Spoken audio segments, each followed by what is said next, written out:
Liang Zixuan sucked in a sharp breath as pain split her skull. For a second, she really thought she'd just crawled out of hell. Outside the half-open car window, the city blurred by. Streetlights streamed past like falling stars, shining on the lonely figures walking home along the sidewalks. It was all so clear, so vivid, that she jerked upright in the passenger seat. She stared down at her own pale, unblemished arms. "I'm still alive." A stuttering voice came from the driver's side. "Zizi Xuan, why are you awake?" Liang Zixuan turned her head. Behind the steering wheel sat Wei Xiaoqing, her expression stiff and guilty. Wei Xiaoqing, her half-sister. Their father, Wei Guowei, had once changed Liang Zixuan's and her brother's surnames to their dead mothers, all to keep Jiang Huifeng, Wei Xiaoqing's mother, from being branded a homewrecker. To the outside world, Wei Guowei only had one precious daughter, the beloved Wei Xiaoqing. No one knew he also had a hidden son and another daughter. Wei Xiaoqing, the popular singer, praised for her stunning voice. Yet no one knew that every song that moved the world had actually been sung by Liang Zixuan. Memories flooded back. The betrayal, the fire, the prison years. The warmth in her eyes went out, leaving behind a cold, razor-sharp chill. Wei Xiaoqing. Her chest trembled as she forced out the name. Her voice was back. Wei Xiaoqing flinched, panic slipping through her facade. What? In that instant, Liang Zixuan understood. She hadn't died. She had returned to that very night, the night Wei Xiaoqing set her up. Reborn. The corner of her lips lifted into a thin, icy smile as she watched the other woman's growing fear. "You're taking me to the hospital, right?" "Ah," Wei Xiaoqing blurted, eyes widening. "How did you know?" Liang Zixuan's laugh was soft, but every word struck home. "You're planning to destroy my voice, so I can't expose you. So no one ever finds out you never sang a single one of your songs." Wei Xiaoqing's fingers tightened around the steering wheel. Cold sweat soaked her palms, and her hands shook violently. But her pride wouldn't allow her to bow her head in front of the insignificant sister she had always looked down on. "So what if I am?" she snapped, her voice shrill. Hatred twisted her features as if she could strangle Liang Zixuan right there. "Tonight's performance is my last time singing on stage. Dad already got me a role in a big movie. I'm stepping into the film industry from now on. I can't have a single stain on my record." She had already set her sights on a higher world. For that future, she wanted to be spotless, untouchable. Liang Zixuan could see straight through her. She let out a cold snort. "So in your eyes, as long as I lose my voice, your past magically disappears." A ruthless glint flashed through Wei Xiaoqing's eyes. She tried one last time to coax her. "Yes, you must do this surgery. Even if you can't sing, you can still write songs. In the end, you're not losing anything. Not losing anything. 10 years of her life, rotting in prison, wasn't a loss? Why did all her blood and sweat, every song she wrote and sang, belong to Wei Xiaoqing? Why was her name erased and replaced with Wei Xiaoqing's on every achievement? Images of those suffocating, lightless years surged up in her mind, followed by the memory of flames devouring her room as Wei Xiaoqing burned her alive. A chill raced down her spine, leaving her whole body ice cold. No, this time, she would not walk into that nightmare again. If she wanted to escape that fate, there was only one choice. She had to run. She had to break free before the tragedy repeated itself. Wei Xiaoqing stopped the car. Of course, Wei Xiaoqing had no intention of stopping. "It's just your voice, what's the big deal?" she snapped. "Once I'm famous, I won't treat you poorly. Sit still, we'll be at the hospital soon." Rage surged through Liang Zixuan. "Stop the car, or I'll make you stop." Instead of slowing down, Wei Xiaoqing slammed her foot on the accelerator. The car shot forward, almost lifting off the road. The world outside the window turned into streaks of light and shadow. Liang Zixuan grabbed the door handle. Even if she had to jump, it was better than being destroyed by Wei Xiaoqing again. With a sharp click, the central lock engaged. Wei Xiaoqing's mocking voice drifted over. "Don't bother. Dad's already waiting for us at the hospital.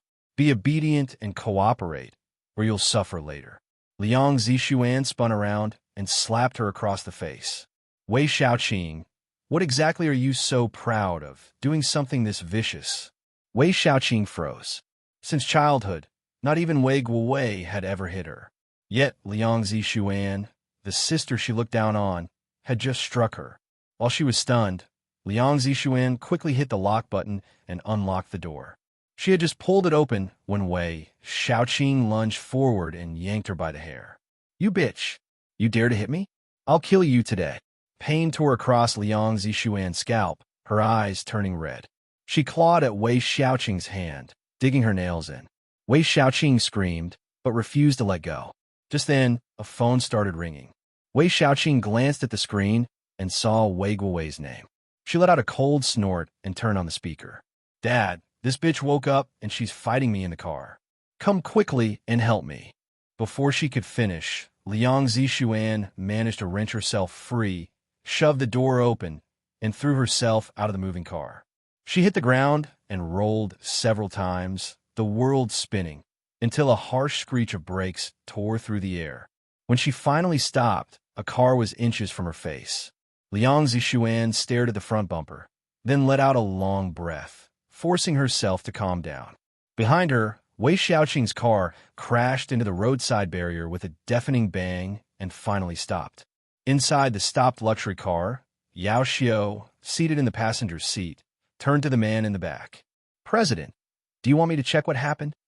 The man slowly opened his eyes and asked the driver coldly. Xiao Yun, did you hit her? Xiao Yun shook his head. No. She rolled in front of the car herself. I didn't touch her.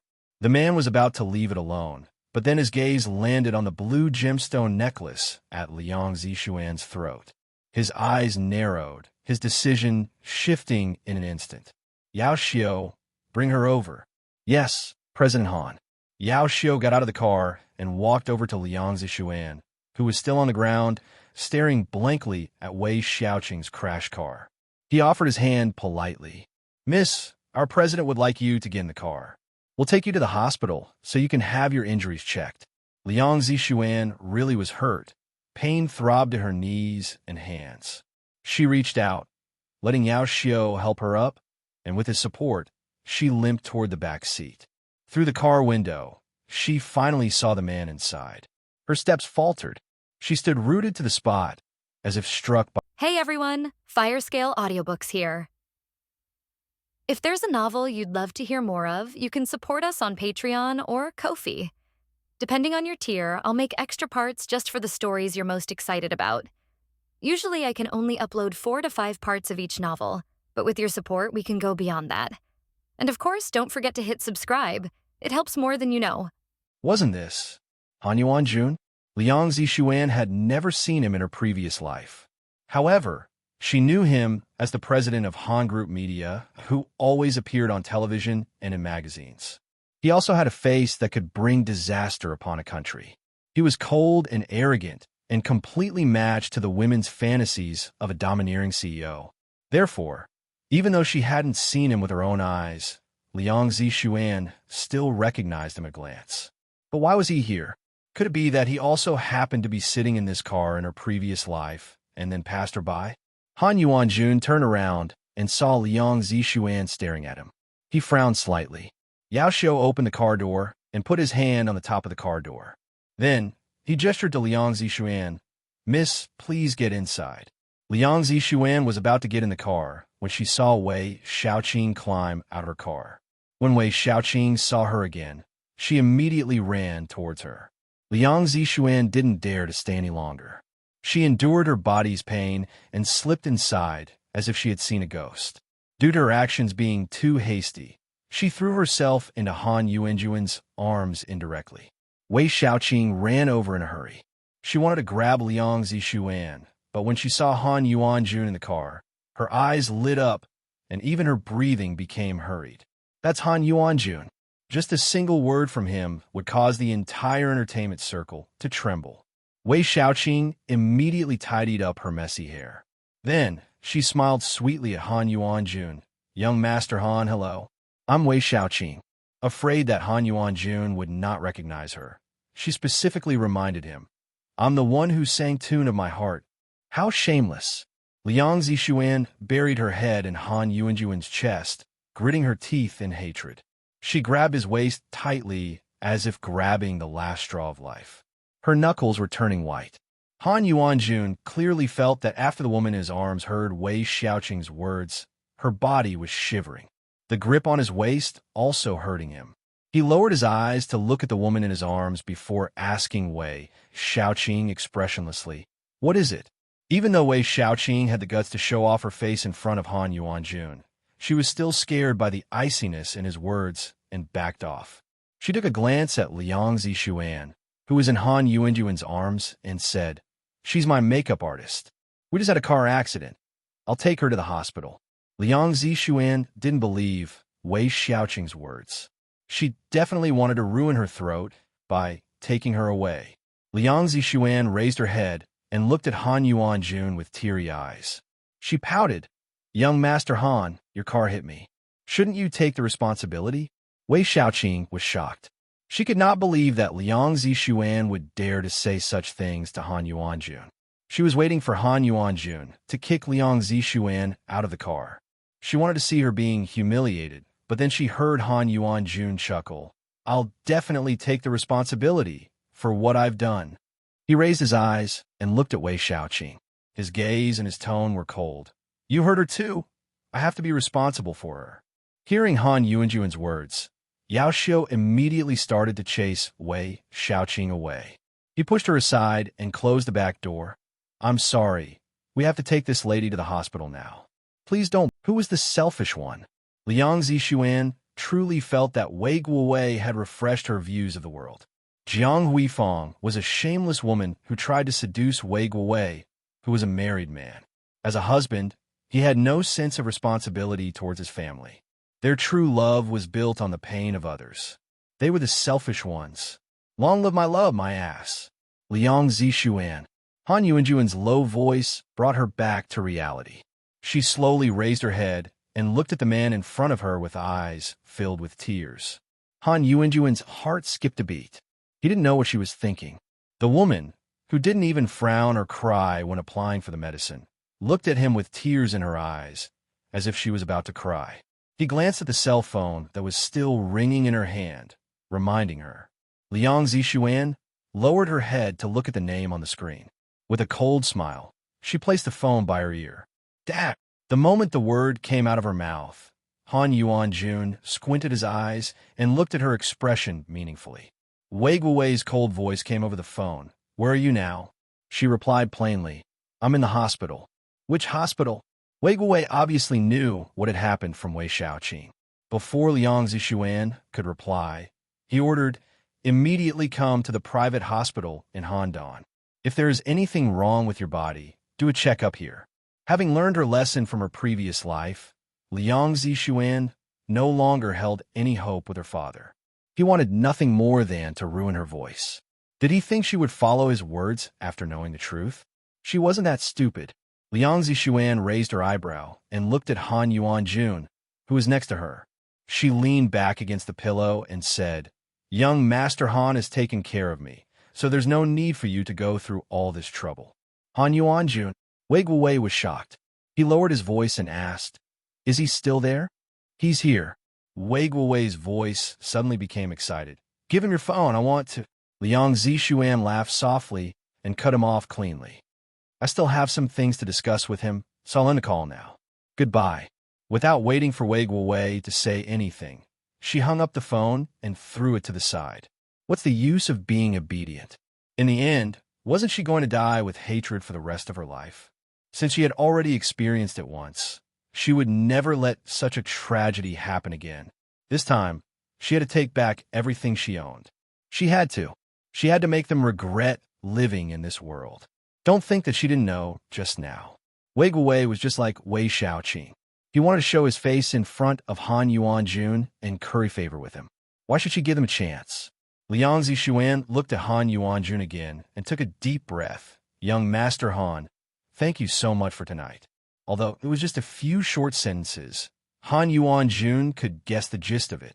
Perhaps it was because of her tenacity in enduring the pain without making a sound, or perhaps it was because she suddenly thought of something just now and looked at him with teary eyes.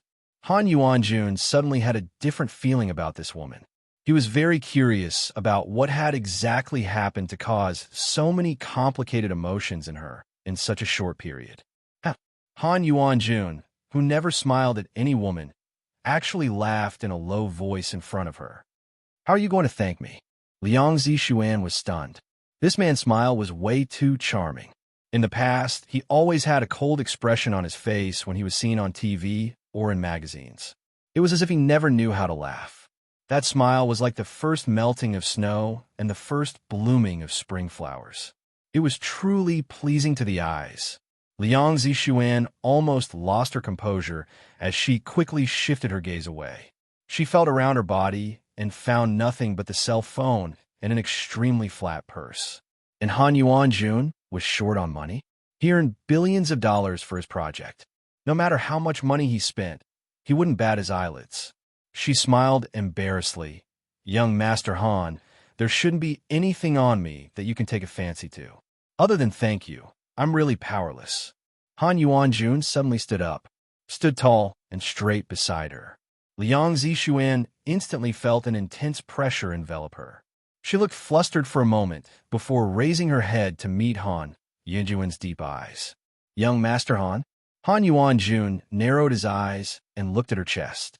If this were another man, he would be extremely wretched. However, this was Han Yuanjun. Even though he was staring at her chest, people still felt that he was looking at something elegantly. Liang Zixuan naturally didn't think that Han Yuanjun was interested in her. But as she was being stared at like that by a man, she still felt awkward. Her body quietly moved to the side, trying to avoid his gaze. Who knew that when she moved, his gaze would follow her too? Liang Zixuan felt a headache coming on. "Young Master Han, if you have something to say, then say it directly. Can you stop staring at me like that?" Han Yuanjun didn't say anything for a long time, and his gaze never moved away. Liang Zixuan suddenly felt goosebumps all over her body. She said helplessly, "Just tell me, what do you want?" Unexpectedly, Han Yuanjun suddenly bent down and pressed his handsome face closer to hers. Liang Zixuan could even feel his hot breath on her face, causing her face to turn red instantly. Her back stiffened, and she gritted her teeth, not dare to move. Although he was already so close to her, she was still sure that he knew his limits. Han Yuanjun would definitely not touch her. Han Yuanjun had a whole new level of respect for her. Unlike any other woman, Liang Zixuan didn't take the initiative to throw herself at him. If he did that, those women would have already shyly closed their eyes and taken the initiative to pucker their mouths to him. But Liang Zixuan was different. Even though she was scared to death, she was still able to hold on with her body. Han Yuanjun curled his sexy lips and chuckled softly. Suddenly, he raised his hand and stretched it toward her chest. This time, Liang Zixuan couldn't remain calm anymore. "Why, young Master Han? I don't have much meat in me. Why you can't bite me?" When Han Yuanjun heard this, he glanced at her chest and chuckled. "It seems that you have a deep misunderstanding about yourself."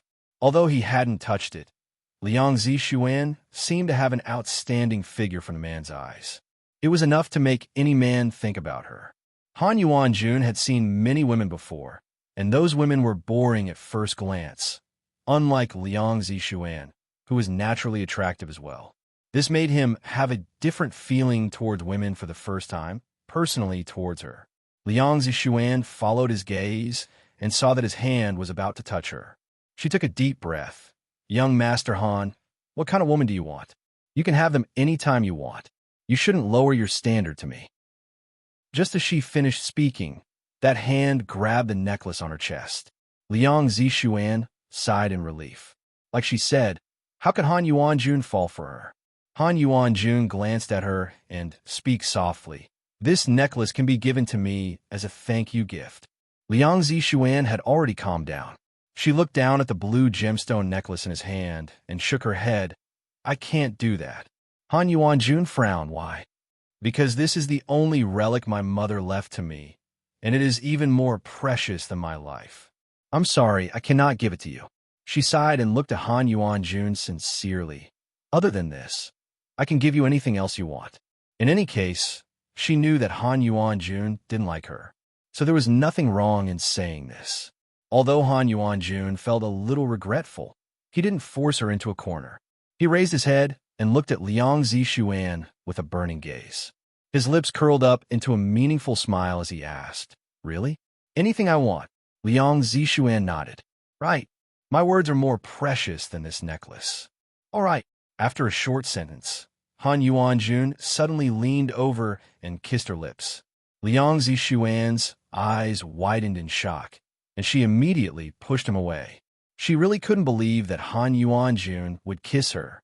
How is this possible? Forget about the status of Han Group Media in the entertainment circle, or how awesome the Han family was in the business circle, just based on the face of the man in front of her. He could have any woman he wants easily.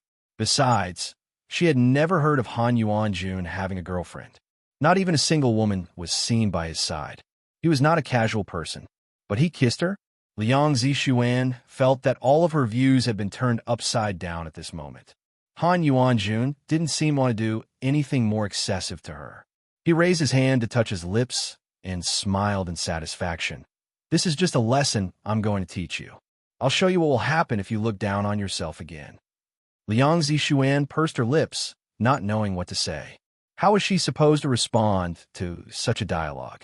Oh, he punished her because she looked down on herself? Then give her a stack of such punishments. Liang Zishuan snorted with a fake smile. "Then I'll have to thank you." In everyone's eyes, she was the one who had the advantage in such matters. Liang Zishuan felt very depressed in her heart. Han Yuan-jun replied shamelessly, "No need to thank me." Liang Zishuan retorted, "Young Master Han, it's getting late. I'm a patient, and I need sufficient rest to recover quickly. I think it's time for you to leave." This woman chased him away? Han Yuan-jun smiled. The more she behaved like this, the more interested he was in her. However, Han Yuan-jun was a true gentleman and wouldn't do anything to the patients in the ward. When he walked out of the ward, Yao Xiu was still waiting outside. When Han Yuan-jun came out, Yao Xiu quickly retracted his expression like he had seen a ghost and respectfully stood at the side. "President Han." Han Yuan-jun turned around to look at the woman in the ward and said to him, "Have Deng Hui and Dai Tian to stay here. Apart from the doctors and nurses, no one is allowed to disturb her." Huh? Yao Xiu's eyes widened. Just now, when Han Yuan-jun was inside, he saw everything, including the kissing scene. He was so shocked that he almost became dumb. After all, Han Yuan-jun had never done anything to any woman before. Not only had he done something to the patient, but he had become a good person and wanted to protect her too. Heavens! Was the sun rising from the west? Yao Xiu looked out the window and realized it was already late.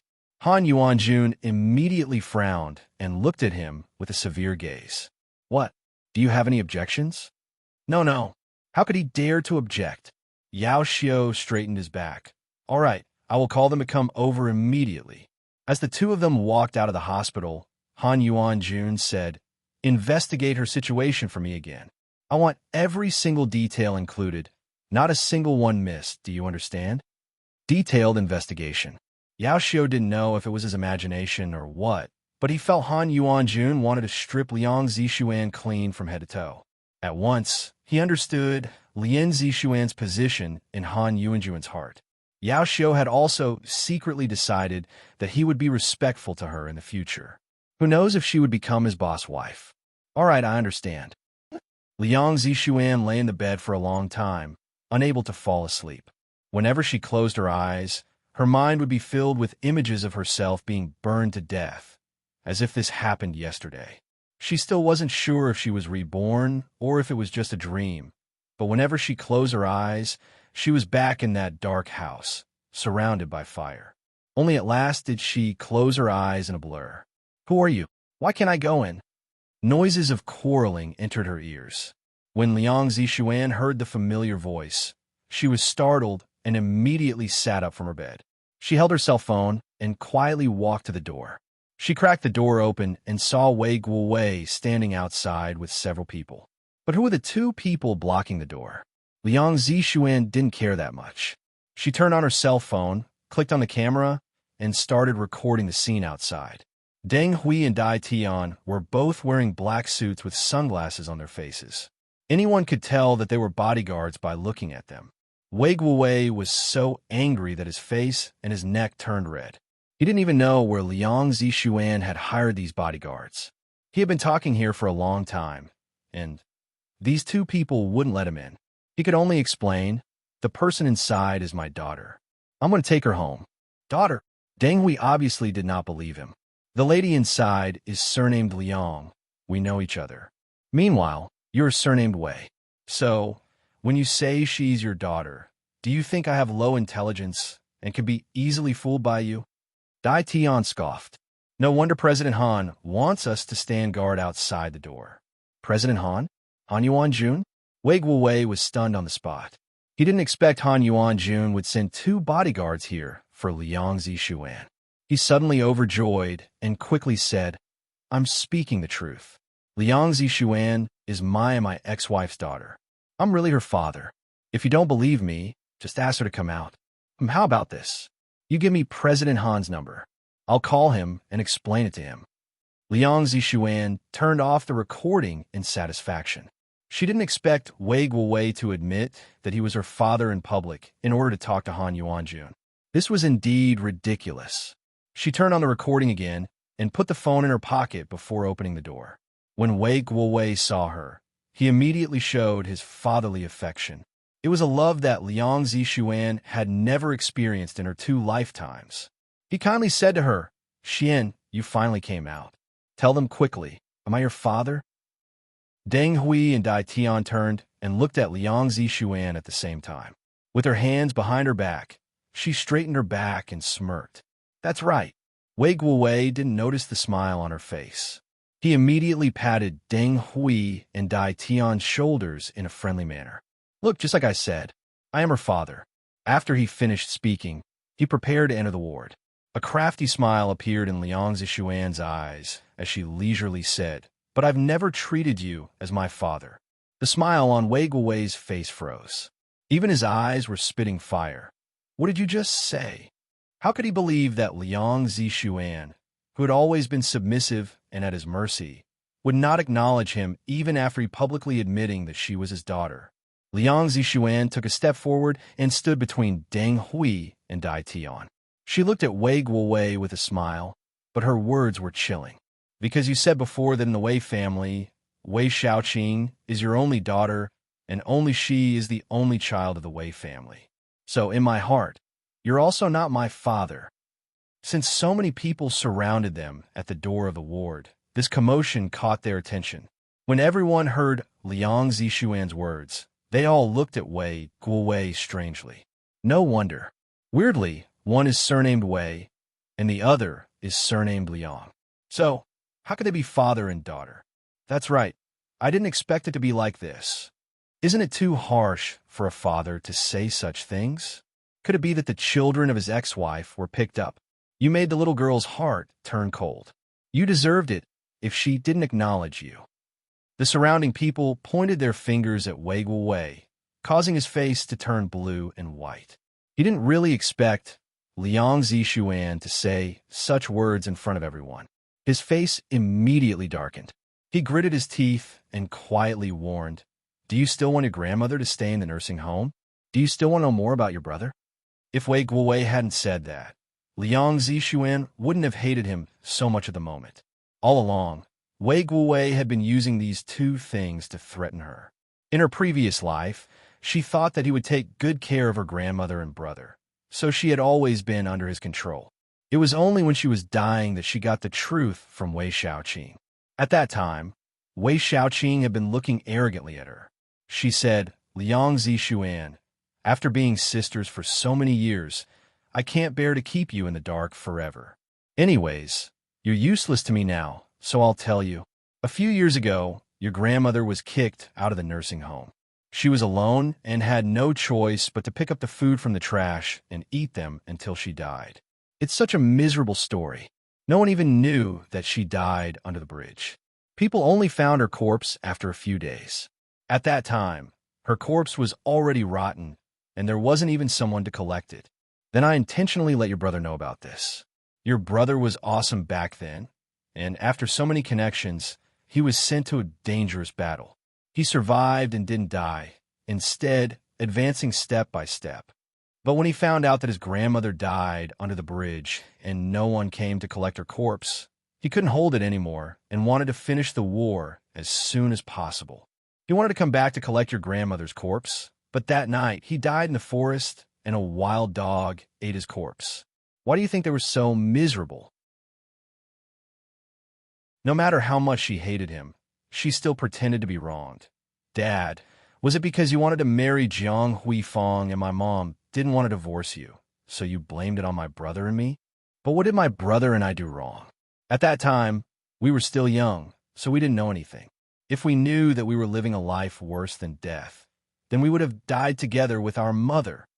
Wei Guowei was stunned on the spot and didn't know how to react. What was Liang Zixuan talking about? Why couldn't he understand her? However, he knew that if she were to continue talking, his family scandal would immediately be exposed, especially the matter of Wei Xiaoqing pretending to be singing. He couldn't let her beloved daughter suffer even a little bit of damage. What are you all still standing there for? Catch her. As soon as Wei Guowei said this, the men he brought with him rushed forward. Deng Hui and Dai Tian were not there just for show. Don't look at how many people Wei Guowei had. They beat them up without breaking a sweat. Liang Zixuan took a step back and hid behind them. Her lips curled up into a smile as she looked at Wei Guowei with a sneer. Wei Guowei thought he was seeing things and rushed over in anger. Dai Tian directly grabbed onto one of Wei Guowei's hands and twisted it. Wei Guowei immediately shouted, "Stop it! Let go! My hand is about to break." Dai Tian kicked his knee. Wei Guowei kneeled on the ground. His hand was even thrown away by Dai Tian, causing him to cry out in pain. Deng Hui and Dai Tian, who were standing close to Wei Guowei, heard his threatening words just now. Deng Hui gritted his teeth in anger. "I have never seen such a father like you. You actually used your own son and mother-in-law to threaten your own daughter. Are you even worthy of being called her father?" A crowd of onlookers cursed out together. That's right. There is no difference between him and the beast. Anyone who considers his daughter is an unlucky child. Isn't that the case? Doesn't he have a daughter called Wei Xiaoqing? He was pretty good to his daughter. Wei Xiaoqing? Which Wei Xiaoqing? You mean the one who sings Tune to My Heart? Don't blame the people for finding out about Wei Xiaoqing right away. Tune to My Heart was too popular. One could easily hear the song while walking on the streets and alleys. Other people would only casually request this song. Someone immediately reacted, "Hey, wait a moment. Can you open a Baidu?" That person took out his cell phone, opened Baidu, and suddenly raised his head to ask, "What do you want to check?" Check someone's name, Wei Guowei. That person was suddenly enlightened. "Is this Wei Guowei from Yuan now?" Liang Zixuan smiled and nodded. "Yes." When Wei Guowei heard this, he was so angry that his face turned pale. "No, don't talk nonsense. My daughter didn't sing. I don't have a daughter named Wei Xiaoqing." Based on the principle of watching the show and not caring about what Wei Guowei said, that person directly talked about Wei Xiaoqing and saw that her father was Yuan Now's CEO, Wei Guowei. That person exclaimed excitedly, "It's really him. His daughter is the singer Wei Xiaoqing." These words were like 1,000 ripples on a calm sea. Everyone immediately shifted their attention to Wei Xiaoqing. I never thought that her mother would be the mistress. She is the daughter of the mistress. That's right. I always thought that girl was pretty beautiful and that she looked rather innocent. Why does she have such a shameless pair of parents? Have you ever heard of the saying, like mother, like daughter? If her mother was like that, it means she's not a good person either. Otherwise, how could she let her elder sister have no status in the family? Her sister even had to change her surname. How shameless this family can be. Someone took a photo of Wei Guowei with his phone and sent it to his circle of friends. Earth-shattering news. The pure beauty in your heart, Wei Xiaoqing, is actually a daughter of this man and Little San. Her mother was a shameless woman who seduced a married man and forced the ex-wife's daughter to death. With a mother like her, Wei Yu still considered Wei Xiaoqing as a pure girl. Beneath, there was a photo of Wei Guowei, who was being pressed to the ground by Dai Tian. Someone immediately forwarded it, replying below, Wei Xiaoqing definitely isn't a good person either. It's over. Wei Xiaoqing's image in my heart has plummeted. She is little San's daughter. Her mother is very shameless. How can you expect her daughter to be a good person? They're the same type. Within a short period, this news had spread throughout the circle of friends. At this moment, Wei Guowei was still trying his best to explain, my daughter is not Wei Xiaoqing. Don't spout nonsense. If you continue spreading rumors, I'll sue you all. The crowd laughed in ridicule. We are so scared. Liang Zixuan found it funny when she saw Wei Guowei in such a sorry state. In the past, he never admitted that she was his daughter. But now, he turned the tables around and didn't even admit that Wei Xiaoqing was his daughter. This really was a turning point for Feng Shui. Hearing Liang Zixuan's laughter, Wei Guowei turned around and angrily cursed. You beast, you made people attack your father. Aren't you afraid of being struck by lightning? Liang Zixuan shrugged her shoulders indifferently. If there is lightning, you should be the first to be struck. What should I be afraid of? Wei Guowei was so angry that his face turned green. He still wanted to scold her. Liang Zixuan cast him a cold glance and said softly, if you still want more of your family scandals to be exposed, then please keep making trouble.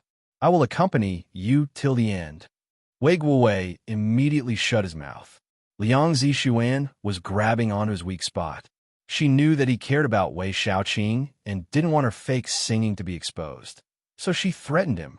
This unfilial daughter. He didn't dare to say anything due to his anger. He immediately calmed down, then looked at Dai Tian. Let go of me. Dai Tian turned around and asked Liang Zixuan. She nodded. Dai Tian threw Wei Guowei's hand away like he was throwing the trash. Wei Guowei fell to the ground with a thump, looking extremely miserable. He was helped to his feet by his men. Then he glared at Liang Zixuan viciously one last time before leaving with his men without a word. Liang Zixuan immediately thanked Deng Hui and Dai Tian for their help. Deng Hui then said respectfully, President Han told us to stand guard at the door so that no one could disturb you. This is our duty. If you want to thank anyone, thank President Han. Dai Tian secretly gave Deng Hui a thumbs up, indicating that he would add chicken drumsticks to his plate later. When Yao Xiu called them, he made it very clear that Liang Zixuan was a very important person, that she was not any woman. With their intelligence, how could they not understand the meaning behind those words? Therefore, when they should work for the president, they must work for her too. Liang Zixuan hesitated for a moment. Then she slowly took her phone out of her pocket and flipped through her contact list with an embarrassed smile. Forget about it. I don't have his number. Let's talk about it next time. Dai Tian immediately took out his phone. I'll send you President Han's number. Liang Zixuan. It wasn't that she wanted to get involved with Han Yuanjun, but he did help her. From last night until now, he helped her over and over again.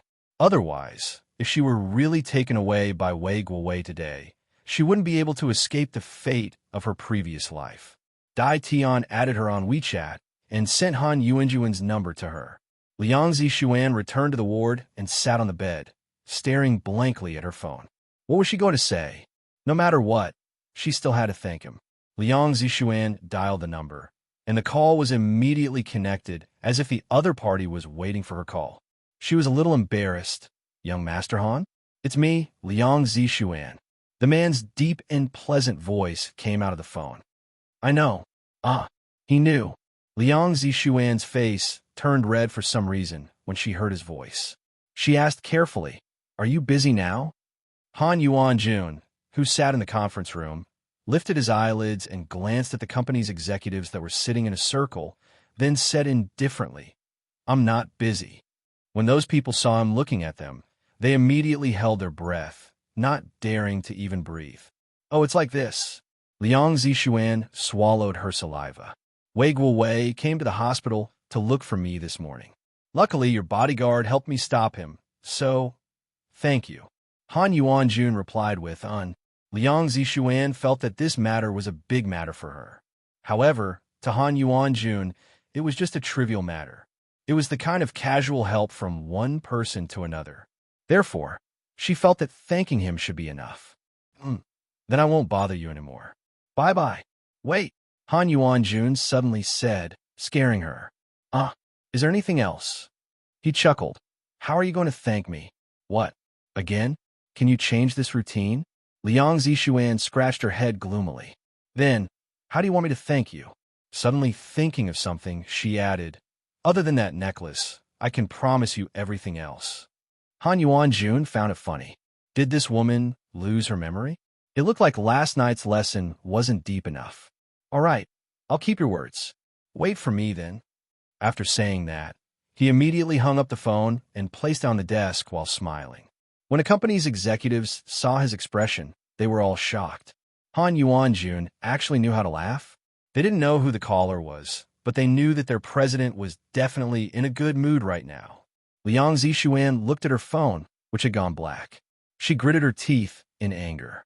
What do you mean by waiting? Is there something you can't say directly? It was like she was starving, and Han Yuanjun told her that he would give her a biscuit, but he didn't know when that would come, so she had to wait. Liang Zixuan could only lie down on the bed helplessly. This kind of feeling was unbearable. To pass the time, she went to her Weibo and found that the entire forum was full of news about Wei Xiaoqing as Little San's daughter. The news spread in a short time. It was no wonder as her songs were very popular. Her songs were lively and practically bursting out of the blue. Wei Xiaoqing was directly promoted to the position of a pure jade woman in the music industry. Sometimes being too popular wasn't a good thing, because once there was a scandal, there would be many envious people who wished they could pull her down from the altar. Therefore, Wei Xiaoqing wanted to enter the film industry, and she did everything she could to hurt Liang Zixuan. She wanted to erase the stain on her fake singing and make her past clean.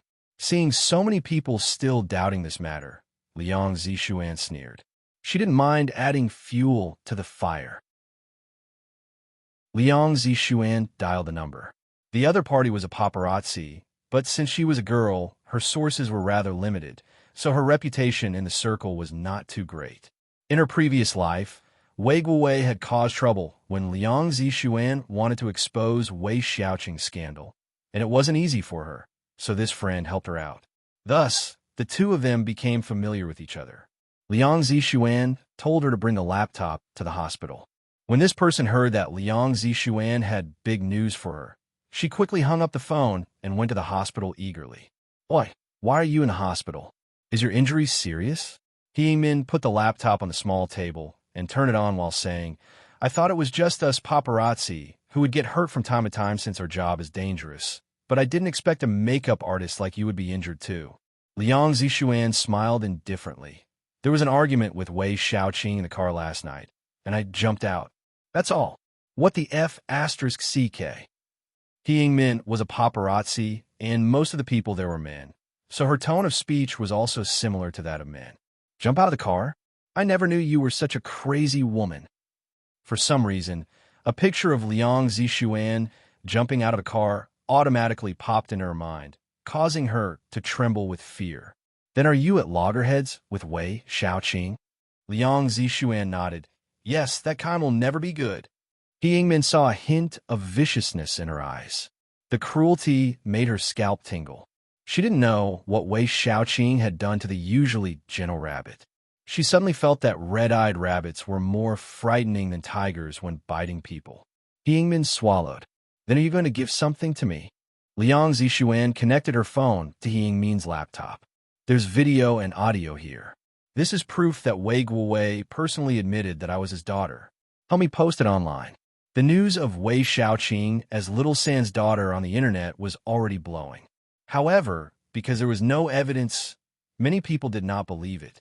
After He Yingmin opened the video and listened to the audio, she rubbed her hands happily. I never once thought this big news would fall into my lap. She raised her eyebrow and glanced at Liang Zixuan, who was leaning against the headboard, winking with a mischievous smile. You're really nice to me. You'll be my little sister from now on. All right, Then you'll be my little sister from now on, too. It's okay for them to help each other. Liang Zishuan needed He Yingmin to advertise, and He Yingmin needed her for the information. Hey, He Yingmin suddenly exclaimed. Zishuan, look at this. Wei Xiaoqing's agency claimed that all the rumors online were false, and it has seriously caused psychological damage to her. They're going to take legal responsibility for those who spread out the rumors. This had become common practice in the entertainment circle. Without proof, they will use the law to intimidate people. Naturally, ordinary people wouldn't dare spread it. When people who didn't know the truth see the firm action from the agency, they will certainly believe their words. Liang Zishuan took her cell phone and opened Weibo. Of course, the first thing she looked at was Wei Xiaoqing's account. She immediately glared at He Yingmin, who was still reading the comment. Why don't you move faster? Take advantage of the current heat and give Wei Xiaoqing a good slap. He Yingmin immediately closed her Weibo and focused on editing a video and audio. After a while, she was done. A puppy account suddenly posted an article in a few short words. The proof you guys wanted. After that, the person even tagged Wei Xiaoqing and her agency. In just 1 minute, this Weibo account had received more than 10,000 comments. He Yingmin was so excited that her face flushed, i.e. my fan count is increasing so fast. Zishuan, you're my older sister by blood. Liang Zishuan. Wasn't she her little sister just now? Could it be that if she gave her another information, she would become her mother then? When Liang Zishuan read the comments, she sneered. Wasn't these people just saying that they believed in the agency's words, and when the truth came out, they suddenly turn around? At Wei Xiaoqing, does your face hurt? You are a little San's daughter. The heaven is watching us. At Wei Xiaoqing, do you think you can scare us? Now the proof is here. I want to continue spreading the rumors. Your agency threatened me just now. Just you wait. This grandma is waiting for you. I never thought that Wei Xiaoqing was actually the mistress's daughter. Her mother even forced the ex-wife's daughter to die. That was human nature. After seeing the misfortunes of others, they hoped to step on them again and again. Seeing the comment, Wei Xiaoqing threw her phone to the side angrily and grabbed Jiang Huifan's hand away while crying. Mom, look, why are their mouths so cheap? How dare they say that to me? The statement from the agency was actually from Jiang Huifang. She thought it would stop the rumors, but she didn't think this anonymous account would expose the video and audio. She touched her face and felt a little pain. Stop crying. Does crying help in solving the problem? Jiang Huifang looked at her daughter in disappointment. Why can't I cry? You saw those comments, and it was so embarrassing. Wei Xiaoqing suddenly thought of something and immediately panicked. Mom, do you think it was Liang Zishuan's work? I can tell that bitch did it. Jiang Huifang panicked too when she heard this. How dare she? She's so brave. Calming herself, Jiang Huifang thought for a moment before saying, she has some other concerns needed to deal with. I doubt she will tell anyone about your fake singing. However, this matter was hard to say. Jiang Huifang was just trying to calm Wei Xiaoqing down. Wei Xiaoqing was already out of sorts, so she could only ask her mother, Mom, then what do you think I should do now? It's not easy for me to reach my status today, and I can't let my image go stained just because of those rumors. This has nothing to do with you. It's about your father and me. This way, when they ridicule you, you just push everything to your father and me. You can say that things are from previous generations, and you're still young at that time, so you don't know anything about it. You just have to make yourself look miserable. When the public sees it, you will get sympathy, and then these rumors will stop. Wei Xiaoqing thought about it. This method might work. Acting pitifully was what she knew how to do. She nodded, but at the same time, she was still worried. Then, after I posted my confession, will Liang Zishuan reveal things about me with fake singing? Impossible. Jiang Huifang sneered. Call Hongyi now and ask him to come home. Your father can't call her back, but he can. When she returns, we will tie her up to a bed. Hongyi was Liang Zishuan's childhood sweetheart. In addition to her grandmother and brother, the person she cared about the most in this world, the president office in Han Group Media. Han Yuanjun looked at the file in his hand with a dark expression. Yao Xiao immediately shrunk his neck and felt sorry for himself at this moment. No one could predict Han Yuejin's mood right now. Does she know about this? Han Yuanjun suddenly opened his mouth, and Yao Xiao's small heart trembled with fear. He immediately replied, I don't think so. Otherwise she might break up with that Hoingyi. According to the information he found, Hoingyi cheated behind Liang Zixuan's back and started flirting with Wei Xiaoqing. Han Yuanjun frowned, and a hint of cruelty appeared in his eyes. This was a thorough investigation. From her birth until now, almost everything was included in this file, including her song's compositions and singing. Yet, Wei Xiaoqing replaced her place in the end. Han Yuanjun's heart ached for Liang Zixuan, a young girl with a rough upbringing. Her life was more complicated than in the movie. Even without asking, he could already guess what had happened last night. His finger tapped lightly on the desk. Then he said to Yao Xiao, Go and call director Su Jingxiang. Tell him that Han Group Media wanted to invest in his new film, and you will treat him to dinner on my behalf tonight. After saying that, Han Yuanjun scoffed and sneered mockingly. Wei Xiaoqing wants to enter the film industry. Let's see if I allow her. Hearing the last verse, Yao Xiao felt his body shiver for no reason. He sighed inwardly. Wei Xiaoqing, your existence last night must have been wrong. Probably not a good thing for the president to remember you. While playing with her phone, Liang Zixuan suddenly received a call from Hoingyi. Xian, hurry, go home. Your father is angry and said he would destroy your guitar. While Liang Zixuan was in high school, she spent her free time working outside and saving for half a year before buying a guitar. She always cherished and protected it like her treasure and never let anyone else touch it. Hoingyi understood this matter greatly, and he gently touched her weak spot with one sentence. He understood Liang Zixuan better than her father. Liang Zixuan hung up the phone and took a deep breath. She had to take the guitar away from the Wei family's hands. He Yingmin, who had just finished packing her things and getting ready to leave, realized that Liang Zixuan's expression had turned ugly. She asked anxiously, What's wrong? Liang Zixuan immediately got out of bed. She put on her shoes and said, I'm going home. Yingmin looked at her like she was stupid. Do you realize that you will die if you go home? They must know that you're the one who spread those rumors. How come you still dare to go back? Who was Wei Guowei? At that time, Yingmin only followed Wei Xiaoqing to dig for information. Wei Guowei had found 4 people to teach her a lesson. If it weren't for Liang Zixuan standing up to protect her, she might have been beaten to death by his men. Thinking about it now made him Yingmin feel a constant fear. She really couldn't imagine how Liang Zixuan's fate would be. Liang Zixuan finished straightening her clothes and suddenly raised her head to look at Yingmin. Are you busy today? Yingmin was stunned for a moment before she shook her head mechanically. No. Liang Zixuan took her hand and pulled Yingmin with her. Then accompany me. Oh, my brother.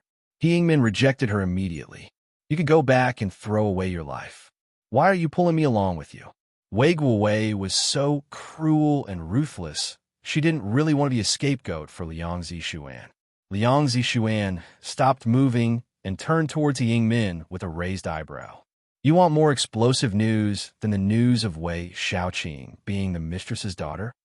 Yingmin hesitated. She thought Liang Zixuan still had some aces on her sleeve, but she felt very nervous when she thought of Wei Guowei. Seeing that Yingmin looked like she wanted to go, but didn't have the courage, Liang Zixuan couldn't help but laugh. What are you afraid of? Just wait outside the door and seize the opportunity when it shows up. I'll go in on my own. With these words, Yingmin felt that there was nothing to fear. After all, she will be able to hide outside. If she succeeded, she would have material to publish. If she failed, then she would run away. It's a win-win situation. Although she was loyal to her friend, she was still afraid of Wei Guowei. Yingmin intertwined her arms with Liang Zixuan's and smiled sweetly. Didn't I say we're sisters? Even if you don't say it, I won't let you die alone. Don't be afraid. I'll come with you. Liang Zixuan. As they walked out, Deng Hui and Dai Tian were still guarding the front door. When they saw that Liang Zixuan was neatly dressed and looked like she was about to leave, Dai Tian stopped them Zishuan, are you leaving? After what had happened in the morning, Liang Zishuan felt that Deng Hui and Dai Tian were good people, so she didn't mean to hide this from them. Yes, I want to go home and pick up my stuff. Deng Hui and Dai Tian looked at each other, and Deng Hui said, then we will follow you. Liang Zishuan was about to refuse, but then Deng Hui said, President Han ordered us to protect you. If you leave our view and something happens, it will be difficult for us to explain it to him. What else can she say? Although she wanted to turn down the offer, Liang Zishuan was not the one who couldn't see her situation. Now she really needed protection. She then smiled shyly. Then I have to bother you all. Deng Hui and Dai Tian hurriedly stood up straight. No problem.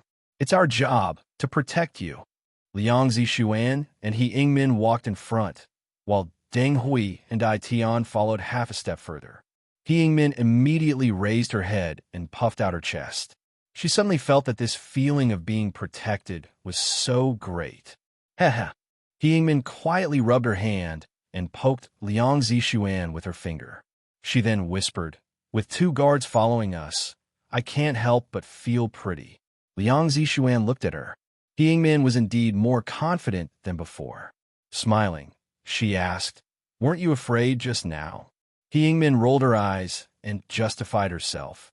I'm not scared now, okay? Am I the kind of person who's scared of things? Then, who was the person who was so cowardly that she did not want to go home with her? Liang Zishuan smiled helplessly, but didn't expose her. When they got out of the hospital, she said, let's take a cab. He Yingmin immediately patted her chest and said arrogantly, I have a car. Liang Zishuan looked at her suspiciously, but said nothing as she followed her to the parking lot. Then, she saw a dilapidated minivan waiting for its time to be out of service, parked in front of a group of luxury cars. Liang Zishuan thought that if the van carried the 4 of them, it might stop in the middle of the road. Yingmin took out the key and opened the van door. She waved at them happily. What are you waiting for? Get inside. Deng Hui touched his nose and pointed at the car not far away. He couldn't bear to embarrass her and said carefully, President Han gave us a car. He Yingmin followed Deng Hui's finger and looked up. She immediately exclaimed, shit, Audi R8. Why didn't you say it earlier? She slammed the door of her van closed and kicked it in disgust. Who would drive a rotten van if there's a good car? Let's go drive for 4 laps. On the way, Liang Zishuan had already explained everything to He Yingmin, Deng Hui, and Dai Tian. She would enter Wei residence alone. Meanwhile, He Yingmin hid behind a tree on the side, holding a camera and getting ready to take pictures at any moment. Although Liang Zishuan would not say what explosive news she would get, when He Yingmin saw the cold expression on her face, she suspected that the news would cause her, He Yingmin, to be very shocked. Deng Hui and Dai Tian will be waiting in the car. If Liang Zishuan didn't come out in half an hour, they would come in. Although Deng Hui and Dai Tian repeatedly expressed a desire to follow her, they could only agree under Liang Zishuan's insistence. Asterisk ding dong. Asterisk. Liang Zishuan rang the doorbell. The door immediately opened from the inside. When housekeeper Yi saw Liang Zishuan, his face immediately turned cold. Your hands are still functioning. Couldn't you open the door yourself? In the Wei family, Liang Zishuan not only had to face the hatred of Wei Guowei, Jiang Huifeng, and Wei Xiaoqing, but she also had to face the hatred of the housekeeper. She's already used to it. She stared coldly at housekeeper Yi before lifting her legs and entering the house. Housekeeper Yi was stunned and subconsciously took a double look at her. He had been a housekeeper in the Wei family for more than 10 years, but he had never seen Liang Zishuan dare to stare at people with such gaze. For a moment, housekeeper Yi felt a chill run down his spine. Wei Xiaoqing sat on the sofa with an arrogant expression. Liang Zishuan's guitar was in her hand. Jiang Huifeng sat next to her, while Wei Guowei sat on the sofa, facing Hoingyi. When Hoingyi saw her, he immediately stood up and walked closer. He asked anxiously, Xian, I heard that you had an accident last night. How is it? Are you injured? While speaking, he tried to take Liang Zishuan's wrist for examination. Liang Zishuan immediately put her hand behind her back without expression. Hou-Ying didn't care about it either. Why do you argue with your father again? If you're not satisfied with something, you can't say it right in front of everyone. Just apologize to your father. He wouldn't blame you. Liang Zishuan raised her head and looked at Hou-Ying. The sincere look on his face made her laugh. If it weren't for the fact that she was locked in a dark room in her previous life, and Wei Xiaoqing brought him home to do such a thing in front of her, she would never have believed that Hou-Ying would betray her. Hou-Ying's mother and Liang Zishuan's mother were sworn sisters. Seeing that Liang Zishuan was suffering, Hou-Ying's mother told him to take care of her.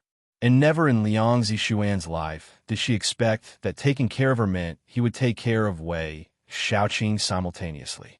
She remembered Wei Xiaoqing's mocking words at the time. Zishuan, you never thought Yingyi would do something like this in my bed the night you agreed to be his girlfriend, did you? Liang Zishuan remembered that when she agreed to be Hou-Ying's girlfriend, Wei Xiaoqing was just 16 years old. A 16-year-old girl dared to do such a thing. She didn't know if Wei Xiaoqing was brave or if she was a despicable person. If that were all, Liang Zishuan wouldn't hate Hou-Ying. He actually helped Wei Xiaoqing burn her to death. She may have fought and escaped that day, but Hou-Ying had tied her with a rope. He and Wei Xiaoqing each held a bucket of gasoline and poured it over her head. Finally, he took out a lighter and lit it, throwing it at her. Now, seeing such concern on his face made Liang Zishuan wanted to laugh. She looked at his face and suddenly laughed, asking cynically, Hou-Ying, do you love me? Hou-Ying's face suddenly stiffened. He didn't know why she suddenly asked this. He subconsciously glanced at Wei Xiaoqing. Wei Xiaoqing, who was playing with Liang Zishuan's guitar, suddenly stopped.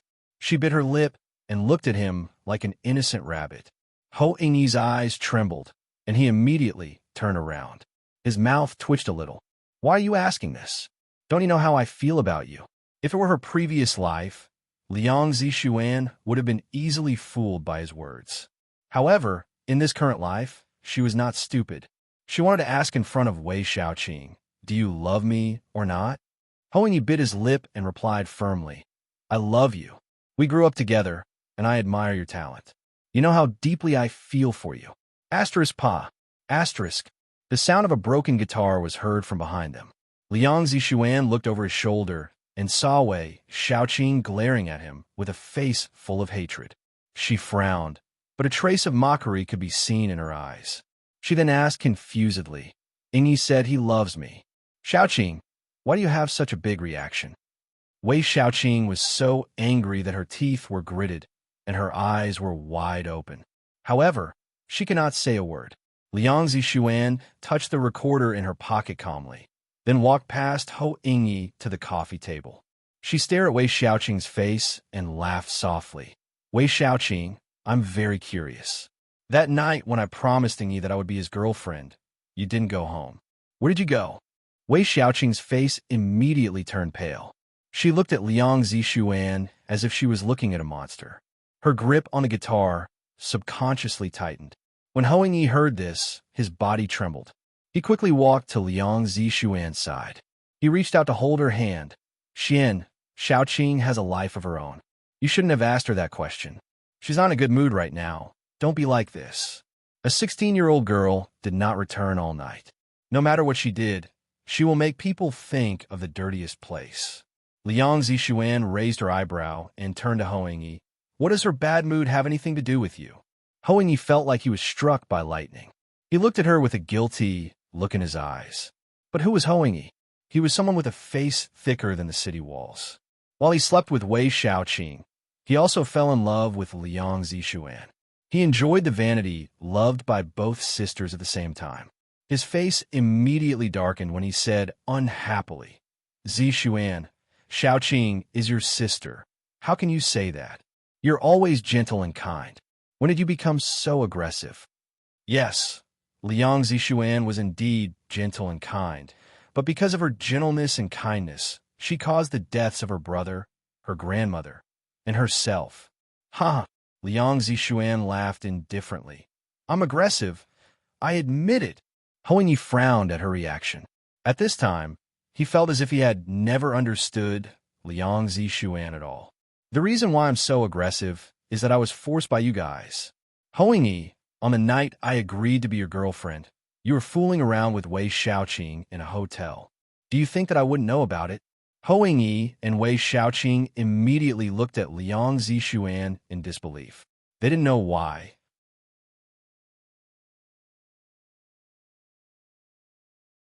Other than them, no one else knows this. Even Wei Guowei and Jiang Huifeng only knew he was with her, but not about how they spent the night. How did Liang Zishuan know? Liang Zishuan sneered in her heart. While Wei Xiaoqing was shocked, she bent down and snatched her guitar from her. Wei Xiaoqing hand. Although one of the strings had snapped, it was not a big problem. Jiang Huifeng watched from the side and was so angry that her lungs almost burst out. She said angrily to Hoing-yi, "Hoing-yi, will you let her say that to my daughter?" Hoing-yi was pulled from his thoughts by Jiang Huifeng's voice. He immediately raised his hand towards Liang Zishuan, wanting to give her a lesson, but with a cold and intense look from her. Hoing-yi pulled his hand away in fear. He didn't know what was he afraid of. Maybe it was because he felt guilty, or maybe it was because the coldness that Liang Zishuan suddenly radiated seemed to come from hell itself. In short, it's awful. Wei Xiaoqing's eyes turned red when she saw Hoing-yi's cowardly face.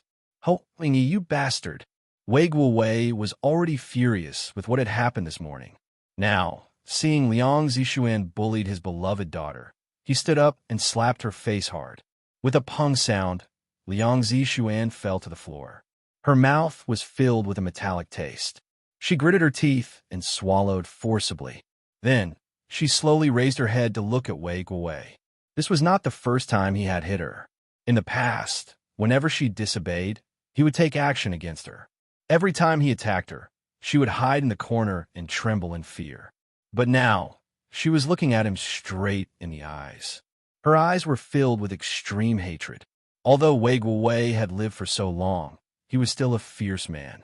But in front of Liang Zishuan, he couldn't help but tremble from receiving such a cold gaze.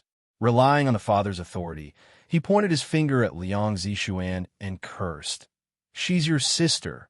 How can you say that to her? What do you mean by fooling around?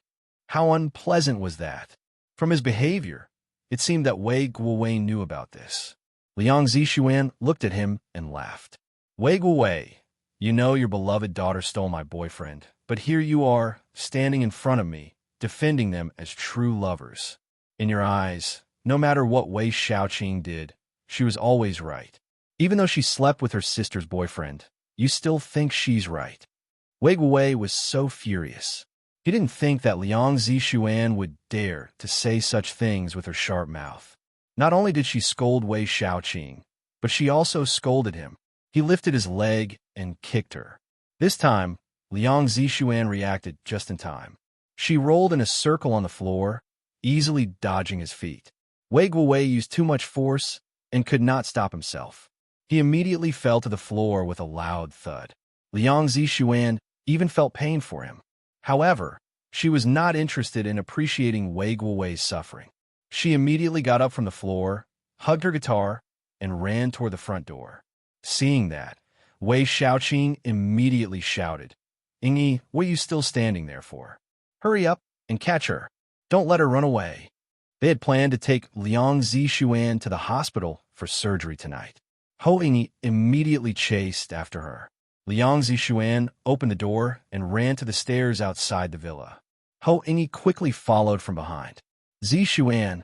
At this point, Hoing-yi was still trying to coax her with sweet words. "Don't misunderstand. Xiaoqing and I really have nothing to do with each other. Be good and apologize to Uncle Wei. You're his daughter. He won't blame you." Liang Zishuan looked at the grip that was on her wrist. Her tone suddenly turned cold. "Let go." Hoing-yi not only didn't let her go, but he also stepped closer to her. At this time, Wei Xiaoqing also chased them. Seeing Hoing-yi and Liang Zishuan too close to each other, she was so jealous that her eyes were about to spew fire. "Ingyi, what are you doing? Are you trying to take advantage of her?" Hoing-yi felt a little awkward because his thoughts were really like that. He never held Liang Zishuan's hand all the years he dated her. How could he miss the opportunity? But because of Wei Xiaoqing's presence, he took a step back. Wei Xiaoqing walked over proudly and took Ho Yingyi's hand. She gave Liang Zixuan a provocative look and asked him, "Yingyi, say in front of her, who do you love?" Earlier, when Ho Yingyi said that he loved Liang Zixuan, she had remembered it in her heart.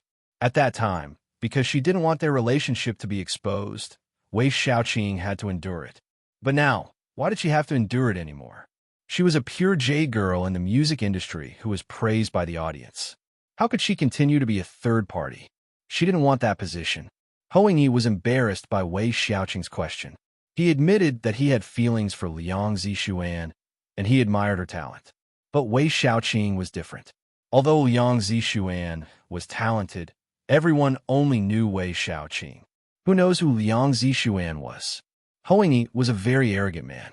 He likes to take Wei Xiaoqing out to play, and when he saw envious looks from others, he was more reluctant to let her go. Liang Zixuan was too conservative and too old-fashioned for him to touch. Just as Ho Yingyi hesitated, Liang Zixuan smiled mockingly. "Look how difficult it is for you to answer. Don't bother. You and Wei Xiaoqing, a cheap man and Little San's daughter, are a match made in heaven." Ho Yingyi's expression can be said to be very ugly.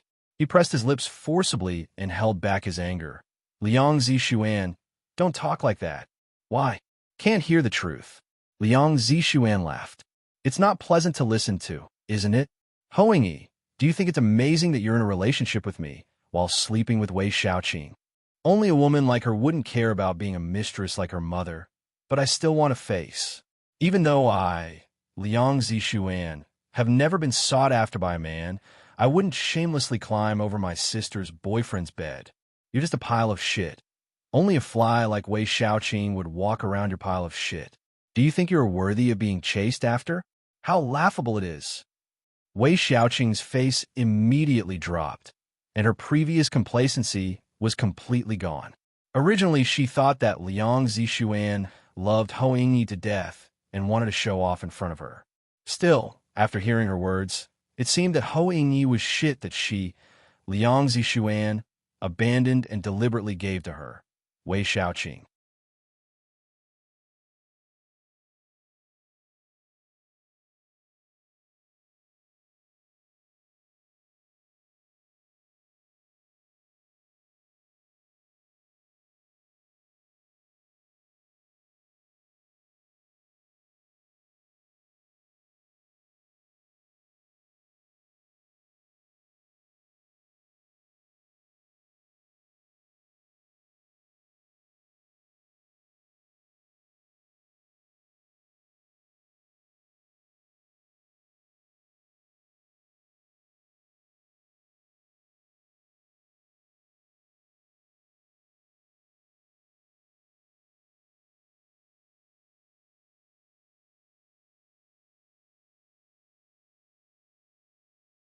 "Liang Zixuan, you're the one who's shitting."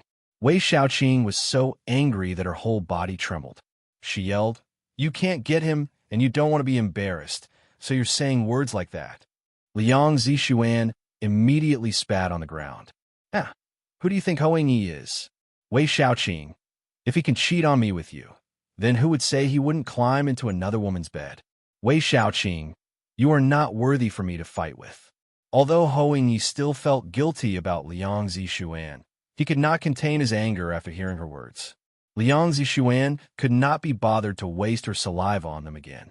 She looked at these two pairs of scum coldly before leaving with her guitar. Ho Yingyi immediately grabbed her wrist. Initially, he thought he could persuade her with a lover status, but looks like he can't. "Liang Zixuan, you can't leave. Follow us to the hospital now." Seeing that, Wei Xiaoqing also went to her and held her arm. How can Liang Zixuan surrender? She struggled with everything she had, and Wei Xiaoqing took the opportunity to dig a nail into her arm, causing blood to come out from the skin. At that moment, two men jumped in through a 1-meter-high fence. They ran fast. One of them kicked Wei Xiaoqing in the stomach. She screamed as she was kicked to the ground. Her stomach was hurting, and she started crying.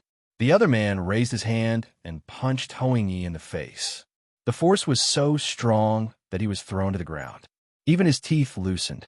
Hoing Yi raised his head and looked at the two men standing next to Liang Zishuan. They appeared cold and solemn. It was clear that they were here to protect her. Thinking about what Wei Xiaoqing had told him, and hearing that Wei Guowei was stopped by 2 guards sent by Han Yuanjun when he went to the hospital, and that Liang Zishuan must have climbed into his bed last night. At first, he didn't believe it. How could Han Yuanjun fall in love with her?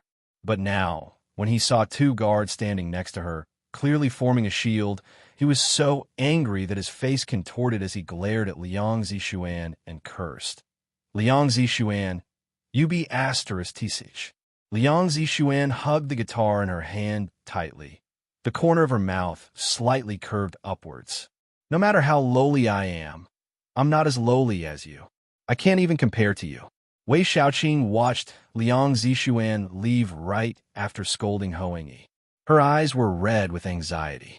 Liang Zishuan, if you dare to leave, you will never be able to come back again. She had already decided that Liang Zishuan would not be able to live without the Wei family. She had no job and no place to live. Furthermore, her grandmother was still in a foster home and in need of a large sum of money. Liang Zishuan left the Wei family? That's impossible. Unexpectedly, Liang Zishuan stopped and sneered. I never planned to return. Wei Xiaoqing, you can now be the only daughter of the Wei family without any worries. I really don't care. You, Wei Xiaoqing struggled to get up and grab her legs from behind. You're not allowed to leave. Liang Zishuan didn't hold back at all as she forcibly stepped on Wei Xiaoqing's hand. Wei Xiaoqing immediately withdrew her hand in pain. Liang Zishuan looked down at her condescendingly and snorted. Don't tell me you're expecting me to stay and celebrate New Year with you? Deng Hui and Dai Tian escorted Liang Zishuan out of the villa. She then saw 2 cars parked outside. They both took her straight to another car. They opened the passenger door and signaled her to enter. Liang Zishuan looked inside and was immediately stunned. Han Yuanjun was wearing a light brown suit today. The colors make him look good. His cold profile and facial features made him look like a top male model of the world. He slowly turned his head, and his deep gaze fell on her dull face. It was the same expression she had when she stood outside the door looking at him last night. Liang Zishuan was like a silly, frightened little rabbit, staring at him blankly. Han Yuanjun chuckled. Get rid of that silly face of yours. If you want to stare at me, then get inside first. Don't just stand by the door like an idiot. Han Yuanjun was always confident with his appearance. Although she admitted that he had a face that would make any woman want to commit a crime, she wasn't one of them. Having lived 2 lifetimes, one was Wei Guowei, and the other was Hoing Yi, they had completely made her disappointed with the men. Deng Hui pushed her inside. Miss Liang, please get inside. Liang Zishuan was pushed forward and almost hit her head on the car door. Luckily, Dai Tian was there and put his hand on her head in time. So, she was pushed into the passenger seat by the 2 of them. Her head was completely hurting. She had the illusion that she had just escaped the den of tigers and entered the den of wolves. Wait a moment. Liang Zishuan called out to Deng Hui and Dai Tian, who were preparing to leave. She took out a recording pen from her pocket and passed it to them through the car window. Help me pass this to Min. Tell her that as long as she posted this, she'll be the one to slap Wei Xiaoqing's face when she's done. Deng Hui took the recorder pen and nodded. Okay, don't worry. I will pass this to her. At the same time, Min was taking photos of Wei Xiaoqing and Hoing Yi with her camera. After Liang Zishuan left, Wei Xiaoqing knew that she couldn't stop her anymore, so she turned to look at Hoing Yi with a wronged expression, crying as she questioned, Yi, do you still love that bitch? Hoing Yi got up from the ground and helped her up too. No, how can I love a woman like her? Wei Xiaoqing felt sweet inside, but she still pretended to be wronged and cried. But you just said you love her in front of us, and you didn't dare to say you love me in front of her. Hoing Yi had completely given up on Liang Zishuan. Since it was already like this, he didn't think he could continue lying to her. It was as if she was a completely different person. Wei Xiaoqing believed him when he said it. And now, no matter what he said, Liang Zixuan didn't believe him. Since that was the case, he could only keep Wei Xiaoqing with him. Xiaoqing, I can see through your heart. From the beginning, you're the only person I love. Didn't I say before this that I did that to help you trick her? Now I can tell you clearly, I love you. Wei Xiaoqing's eyes reddened. She immediately wrapped her hands around his neck, tiptoeing and kissing him. Hou Yingyi also kissed her without hesitation. He Yingmin was hiding behind the tree, watching two people on her camera. She wanted to scream in delight. What an incredible feeling, what an explosion news. Once this news comes out, let's see how Wei Xiaoqing will keep her pure jade appearance. As soon as Liang Zixuan got in the car, Han Yuanjun started the engine and drove the car out. He glanced at her red and swollen face and a wound on her arm from the corner of his eyes.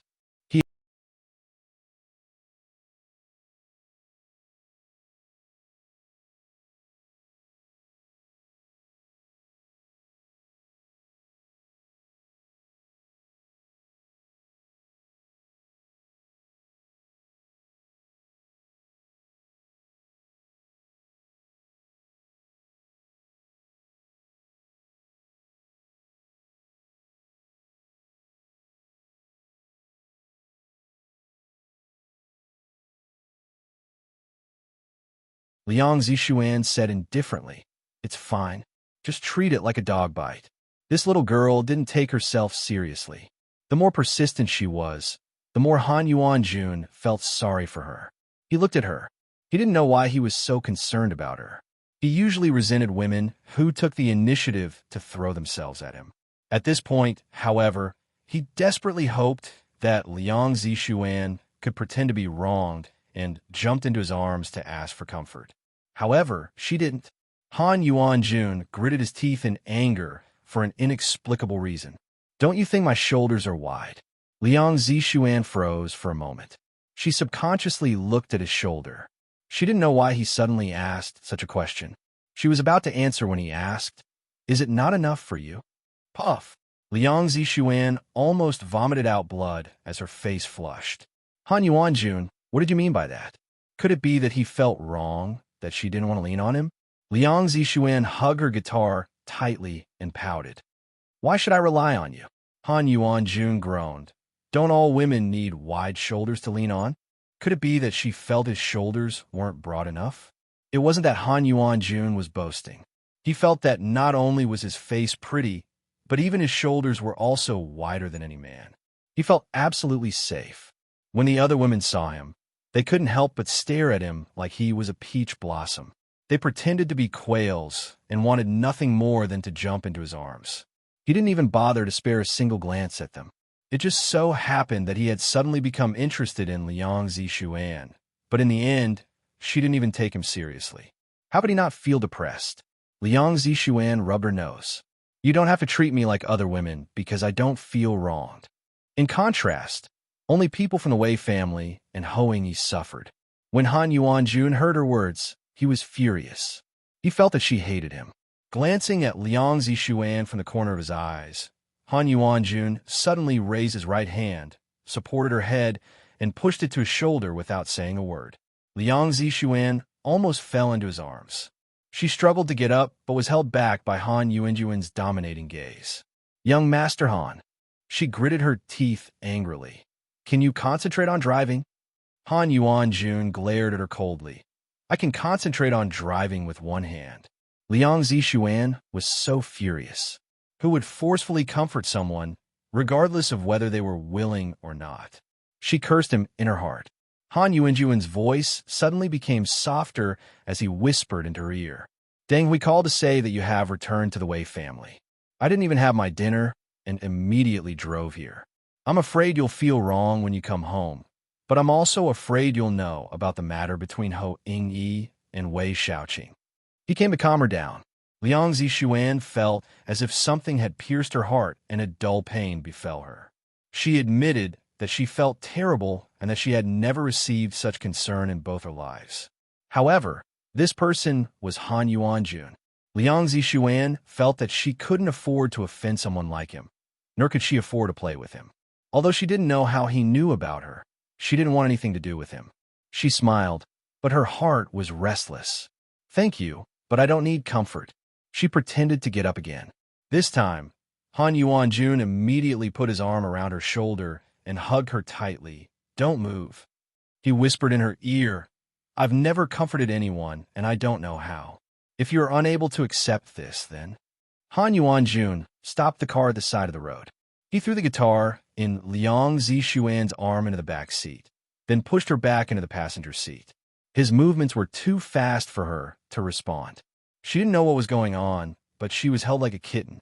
Han Yuan-jun's body was pressing hard against hers. Even she could feel his fast heartbeat through the material. Han!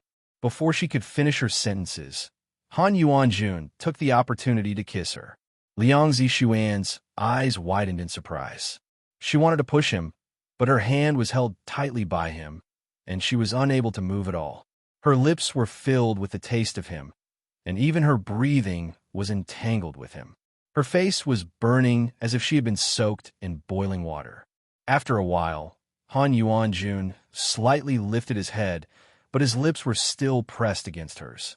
He looked at her with burning eyes and said in a low tone, If you still can't accept comfort like this, I can go deeper. This was his way of comfort? Who told him she needed this? Liang Zixuan was afraid that he would follow his words, so she nodded immediately. I accept. I can feel your comfort, young Master Han. Han Yuan-jun pursed his lips contentedly and raised his eyebrow. So women should be comforted like this. Should she feel honored for being the first woman who received Han Yuan-jun's comfort?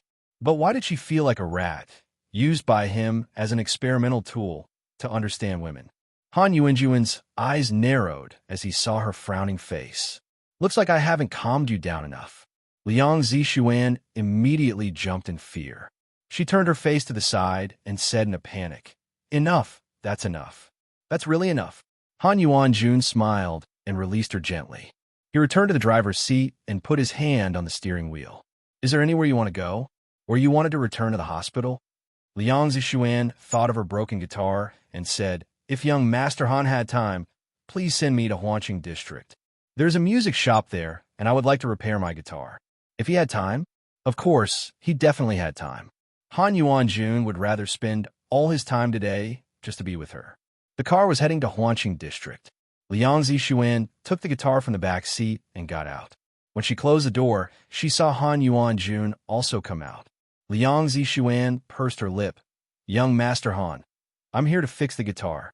Han Yuan-jun nodded and casually closed the car door. I know. He then walked forward a few steps and realized that she was not following him. He turned around and frowned at her. Aren't you here to fix the guitar? Why are you standing there? She's here to fix the guitar, but she didn't plan on doing it with him. Han Yuan-jun was a handsome man, and he was not her boyfriend. Therefore, it would be awkward for him to be by her side. Furthermore, she was not a person who likes to seduce men. Liang Zixuan then said carefully, Young Master Han, I am very grateful for your help. You have helped me a lot. You are not sincere at all. Han Yuan-jun suddenly interrupted her. I told you before, I didn't even have my dinner and came straight to a residence to comfort you. Can't you just treat me to eat?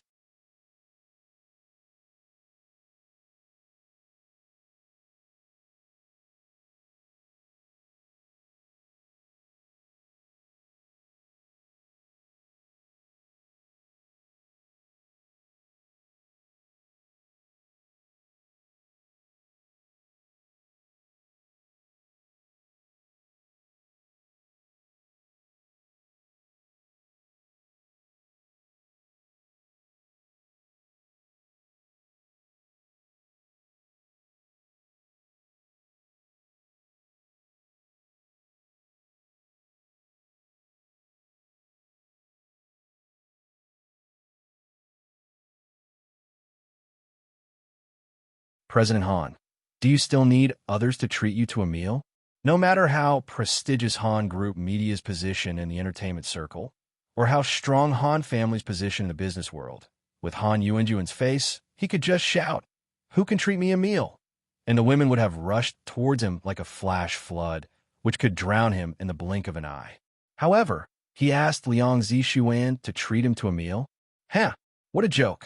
But what else can she say? The esteemed CEO of Han Group Media Han Yuanjun said with a wronged expression. Can you treat me to eat? How could she refuse? Obviously not.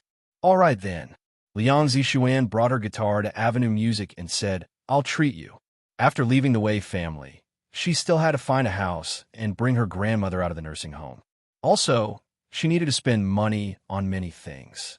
All these years, under the oppression of the Wei family, she had only 10,000 Chinese yuan in her savings.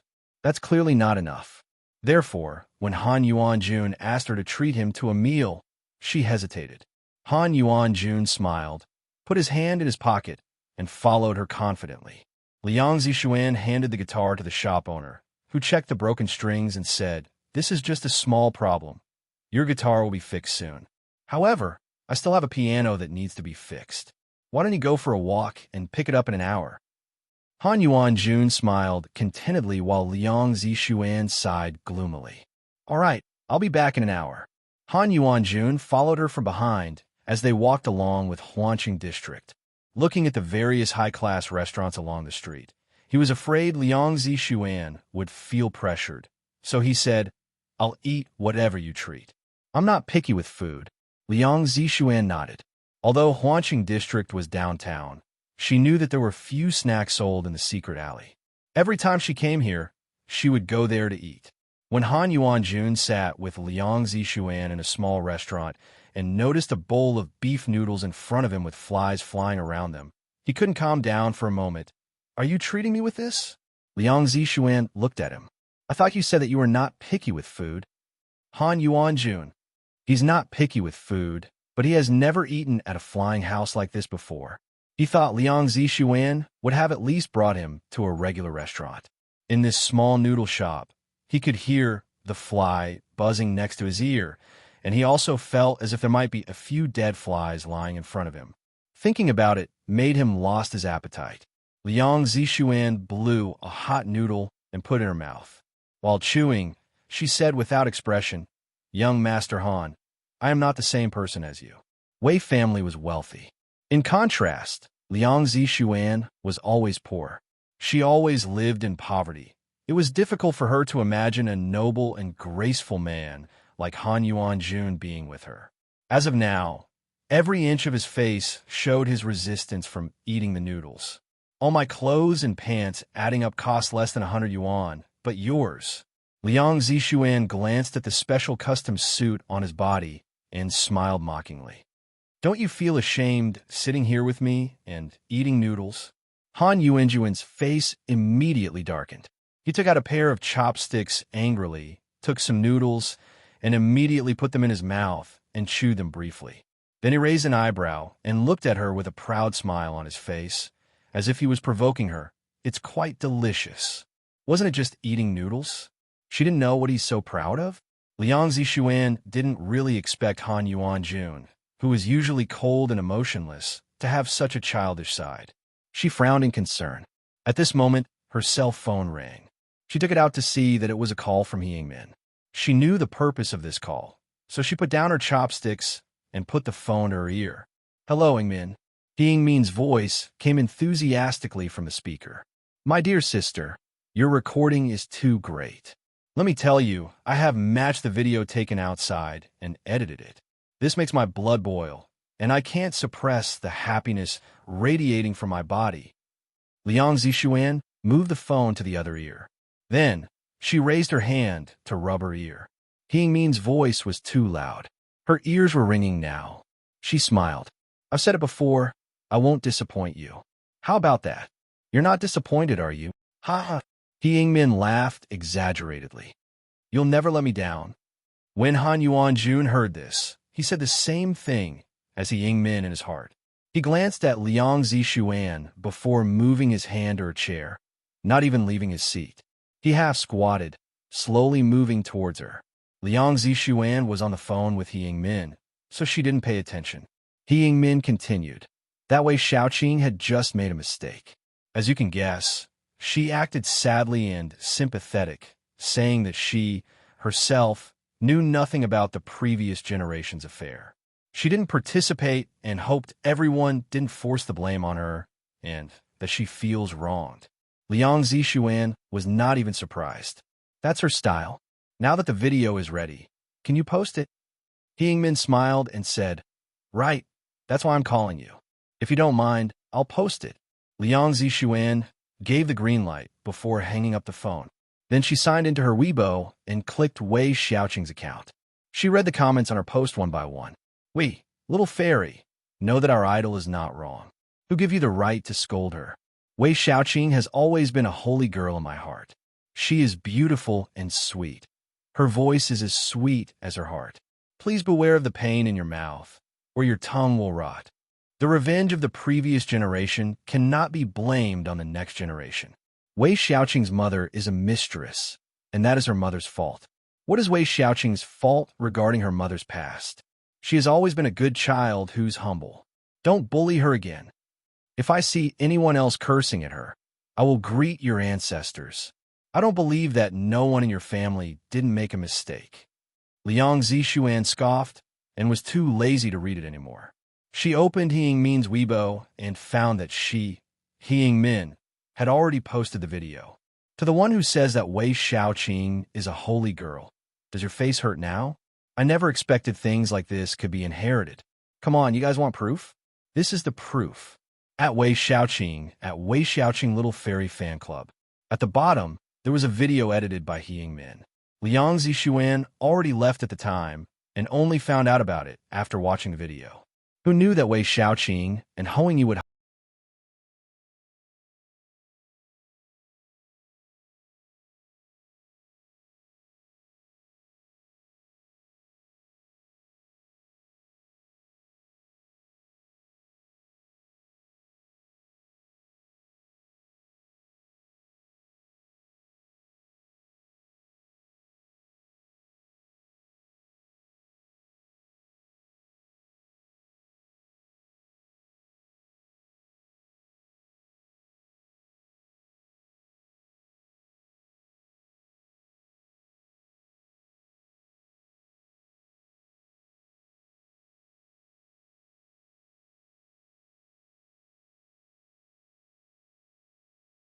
Liang Zishuan found that this Weibo account's post had been forwarded tens of thousands of times within a few minutes.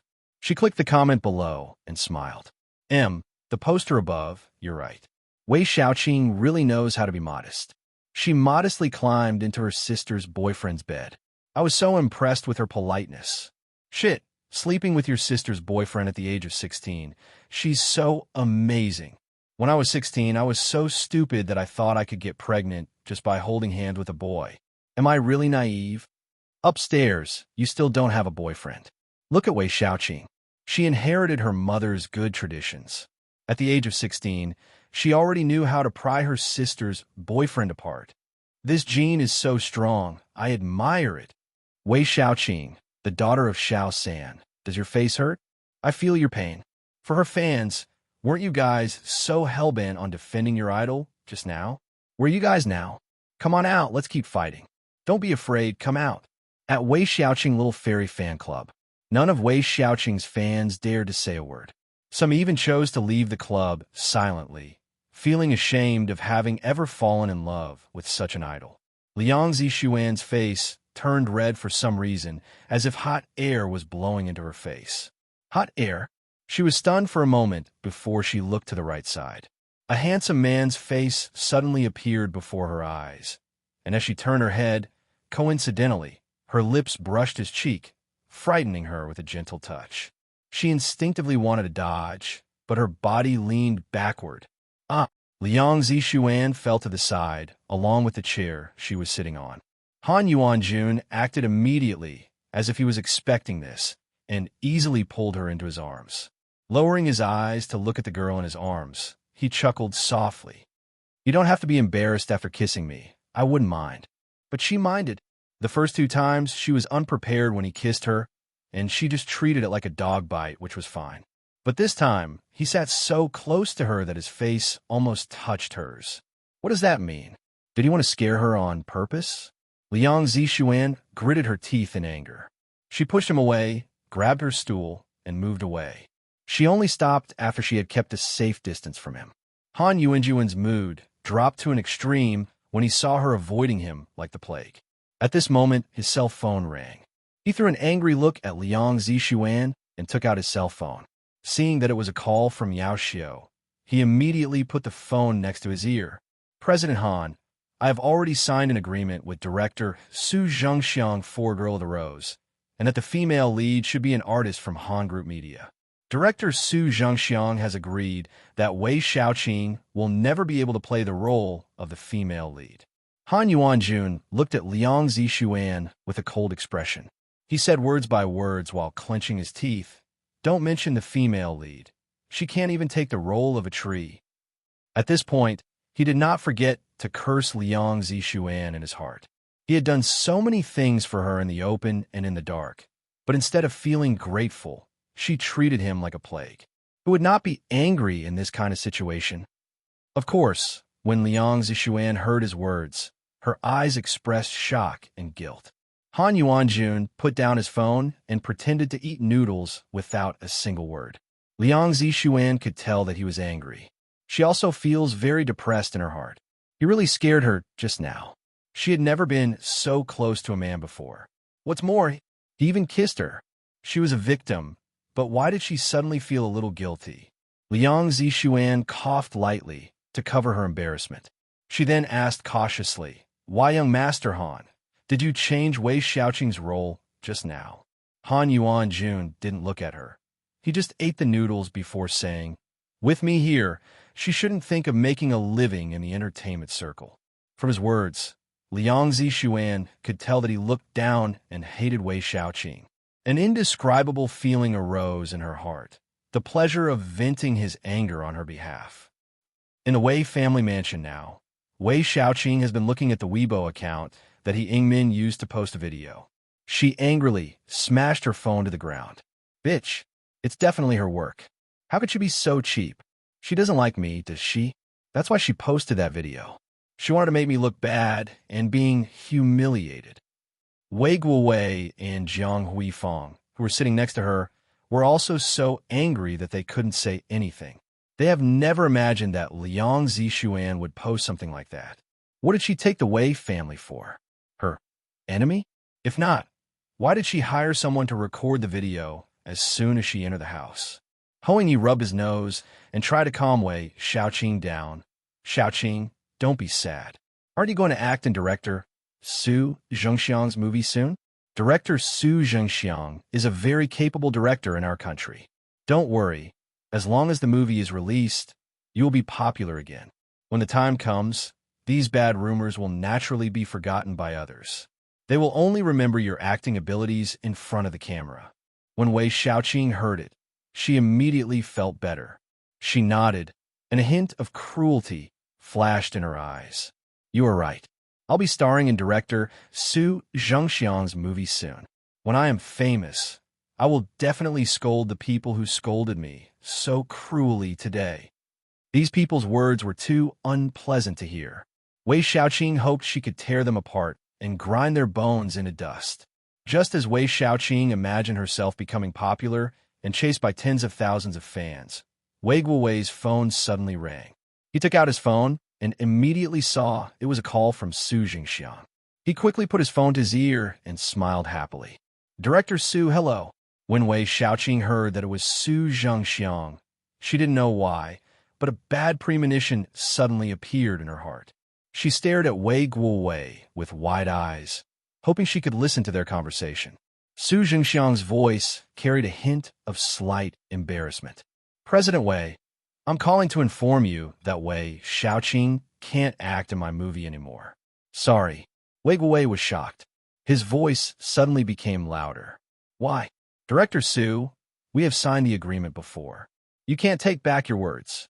Wei Xiaoqing immediately knew what was happening when she heard her father's loud voice.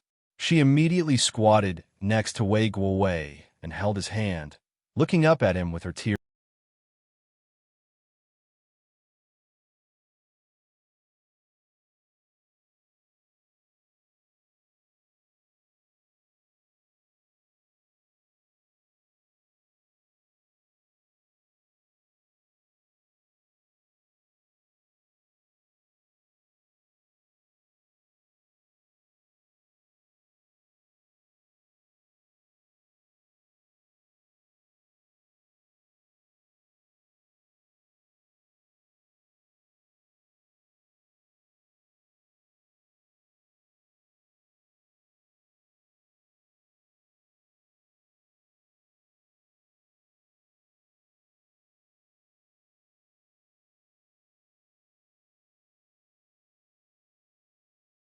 Wei Guowei couldn't bear to see Wei Xiaoqing's wronged expression. He kindly gave her a soothing look, telling her not to worry. Wei Xiaoqing sniffed and leaned her ear closer to the phone. Su Zhengxiang's voice was heard over the phone. Yes, we did sign the agreement, but that's because at that time, Wei Xiaoqing's image was very good. This movie is about university life. Her image as a pure and J girl in the past was completely appropriate, but now it seems to be incompatible. I've seen all the news today, and I don't want to talk about her mother being Little San. With all of this happening, how could I continue to proceed with the original plan? Su Zhengxiang couldn't say anything clearly, but he knew that Wei Guowei understood it. He then added, not that I want to take back my words, but Wei Xiaoqing's current image will seriously affect the image of the female lead in my movie. I prepared for this for a long time. I can't let her destroy it. Tears flowed down Wei Xiaoqing's face when she heard this. Seeing her like that, Wei Guowei's heart ached. He patted her head and said to Su Zhengxiang, Director Su, how about this? Didn't I say I would invest 50 million in this movie? I will raise the price by another 30 million now. What happened to Xiaoqing just now was all because of misunderstandings. Others framed her. I will ask the professional public relations team to hold a press conference in the next 2 days. Let's continue to work together. Was this still considered a misunderstanding? Was she framed by someone? Wei Guowei must have thought that Su Zhengxiang was a fool. Did Wei Guowei think that Su Zhengxiang didn't watch the video? In the video, Wei Xiaoqing was hugging and kissing a man. There was also a scene of her and a man bullying her sister. How can this be a frame? Even though it was a frame, Wei Xiaoqing was only 18 years old, yet she was caught kissing a man during the day. Su Zhengxiang's voice became cold, and the awkward feeling just now immediately disappeared. There's no need. Han Group Media has already promised 500 million to me. I have enough funds for this movie, so you don't have to invest anymore. After Su Zhengxiang said this, he immediately hung up the phone, not giving Wei Guowei a chance to say anything more. Han Group Media? 500 million. Wei Guowei felt his head was about to explode.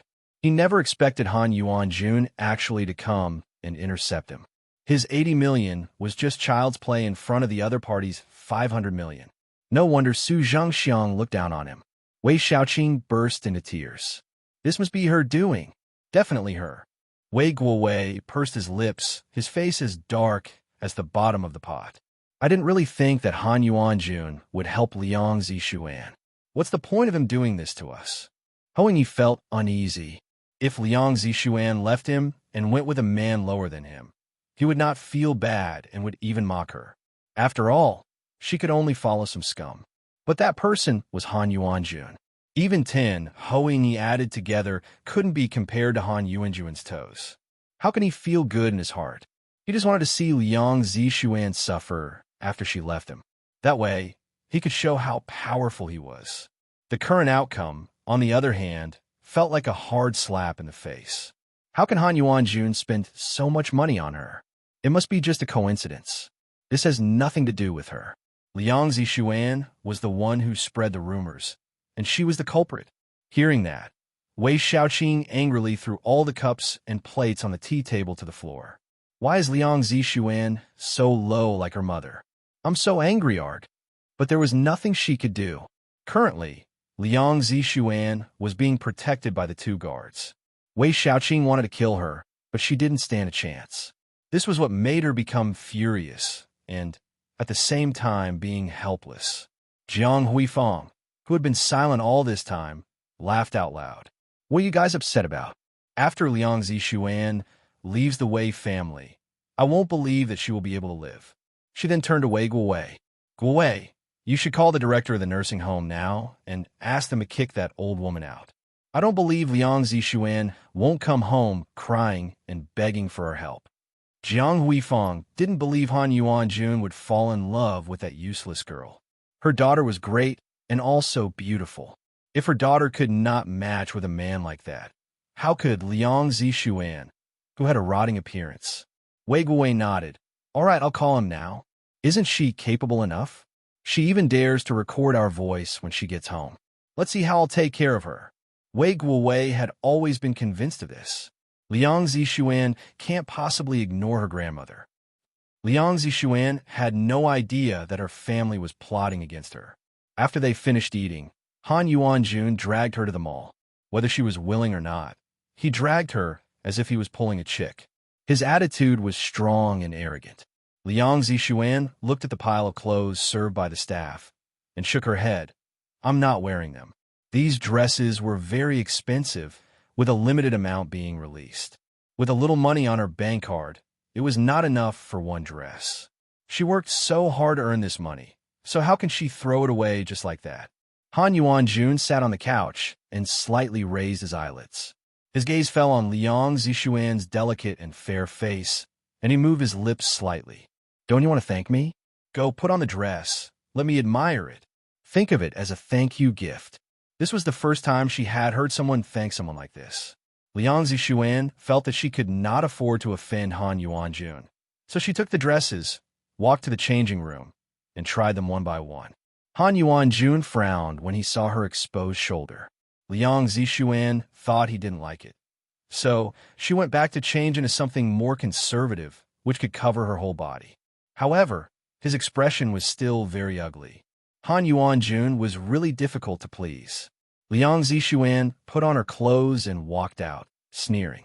I naturally look just like this and can't compare to those female celebrities in your company. If you like the dress, you can let them wear it for you to see. As soon as she finished speaking, the staff walked over happily with a bunch of bags. Young Master Han, all the clothes this woman tried on are inside these bags. All the clothes she had tried? Han Yuanjun bought them all. Liang Zixuan's scalp went numb, and she immediately lost her sense of calm. She crossed her arms over her chest and looked at Han Yuanjun angrily.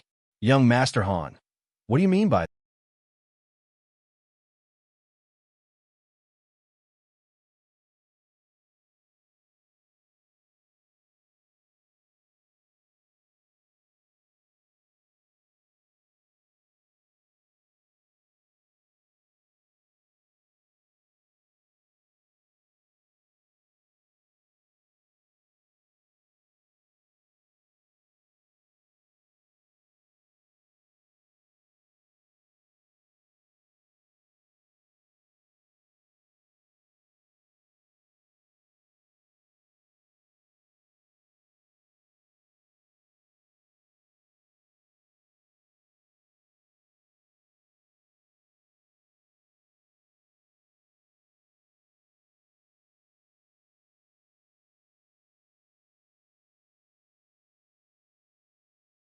What did he mean? What else did he mean? Couldn't this girl see that he was actually chasing her? Han Yuanjun had never chased a girl before, hence it was natural for him to be unaware of the tricks and flirting. In his opinion, women love clothes, bags, expensive cosmetics, and so on. So that's what exactly he did. However, when he saw Liang Zixuan's anger, his heart was not at ease. But who was Han Yuanjun? Even though he wasn't confident, he still had to pretend that he had one. He raised his eyebrow, stood up, and took the bags from the staff, then said with a serious expression, Since you're wearing all these clothes, you can't possibly let anyone else wear the clothes you've been wearing, right? Liang Zixuan. Did he look down on her? But why should he despise her? Even if Liang Zixuan had tried these clothes on, if he looked down on her, he wouldn't buy them. Liang Zixuan scratched her head in distress, but when she was about to speak, Han Yuanjun said again, Didn't you move out of the way, family? You didn't bring any luggage. Don't you need to change your clothes? Only then did Liang Zixuan remember that she had not changed her clothes for 2 days. At first glance, she thought that Han Yuanjun was taking her for granted. However, after careful consideration, his concern for her could be seen in every word of his. This caused her to feel both fear and unease. Liang Zixuan bit her lip and whispered, But I can't afford to wear such expensive clothes like these. Han Yuanjun smiled indifferently. He was just about to say that he would give it to her for free, but then he thought about it. How can a woman with her character accept something from him? He helped her, and she continued to thank him politely. And now, if he just gave her these clothes, she definitely wouldn't take them. Han Yuanjun then said in a serious tone, As CEO of Han Group Media, I feel that you are very capable of writing lyrics, and composing a song. Within a short period, you will undoubtedly make your name. Liang Zixuan looked at him in surprise. She never thought Han Yuanjun knew about this. Then what else did he not know? Han Yuanjun hit Liang Zixuan's butt lightly with bags in his hand. Let's go. I'll tell you as we walk. Liang Zixuan followed him out of the store in a daze. Since you're currently unknown, I have decided to sign a contract with you. So you should go to Han Group Media and work on your passion wholeheartedly. These things can be considered my initial investment in you, but you are not allowed to leave the company when you become famous. You will be signing a 20 years contract with me. Liang Zixuan did not really think Han Yuanjun was so optimistic about her. A 20-year contract. Wasn't this equivalent to tying her up with him? Furthermore, everyone was eager to enter Han Group Media. Even if they had an outstanding appearance and background, they would not be easily accepted. And without doing anything, she was able to sign a contract with Han Group Media for 20 years with ease. This was the first time Liang Zixuan had heard that Han Yuanjun had personally scouted someone. She reluctantly accepted his offer. All right, I'll refund the money you used to pay for these clothes today when I become famous. Han Yuanjun pursed his lips happily. He was very proud of his thoughts. Not only he persuaded the little girl, but he also tied her up with him and wanted to see how she could fly away from his grip. He was going to turn her into someone who was on the same side as him. He cast a sidelong glance at Liang Zixuan and nodded. All right, whatever she said will go how it was. Liang Zixuan suddenly thought back at Han Yuanjun's expression when she was trying the clothes. She immediately frowned. But would these look good on me? Han Yuanjun looked at her in surprise. Why are you asking this question? Why would it not look good on you? It was not because he was arrogant, but when Liang Zixuan wore these clothes and stood there, she instantly killed all the female celebrities in the blink of an eye. She had a body and a face that no other woman had. Of course, the woman he was interested in would look good no matter what she wore. How could his eyes be so bad? Liang Zixuan looked at him. It's you. I just saw you frowning, and it's clear that I didn't look good. Han Yuanjun laughed. He slid all of the bags from his right hand into his left hand and put his right hand on her shoulder. They both walked like a couple. I'll help you separate the clothes after you return to the hospital. There are some that you can wear when you go out, but there are others that you can only wear when you see me. Liang Zixuan looked at him blankly. What did he mean by that? Could it be that they will meet each other more often in the future? Although she had agreed to enter Han Group Media, Han Yuanjun was the CEO, and she was just a simple musician, so they shouldn't have a chance to meet, right? As both of them walked out of the shopping mall, Liang Zixuan noticed all the women around her were looking at her enviously. She looked at Han Yuanjun and immediately realized that they were so close to each other that their bodies almost touched. She immediately moved away out of reflex.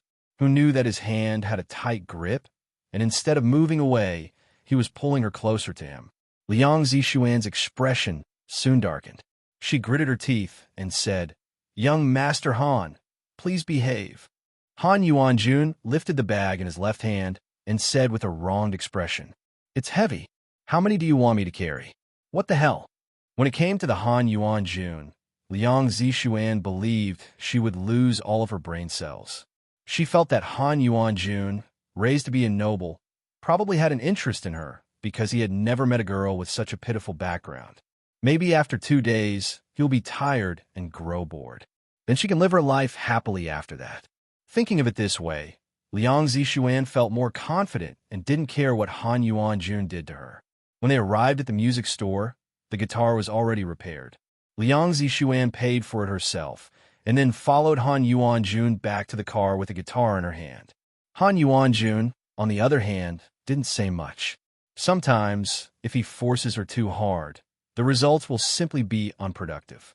Furthermore, Liang Zixuan could afford to repair the guitar. As soon as she got into the car, she received a call from the nursing home's director. The middle-aged man on the phone told her with a troubled expression, Zixuan, your father took all that money back and said that he would never give your grandmother a penny again, so your grandmother must be kicked out tonight. I'm so sorry, but can you come and pick her up? Liang Zixuan hung up the phone, and her eyes were full of hatred. She was so angry until her face turned stiff, but she still politely said to Han Yuanjun, Young Master Han, I have to trouble you to help me again. Can you send me to the Golden Age nursing home? Han Yuanjun looked at her and guessed what had happened. He stared at her intensely and drove the car toward the Golden Age nursing home. Wei Guowei was seeking for trouble. Even after what had happened, he still didn't know the meaning of stopping. He even dared to interrupt his date with his woman. Did Wei Guowei think Han Yuanjun would let him go easily?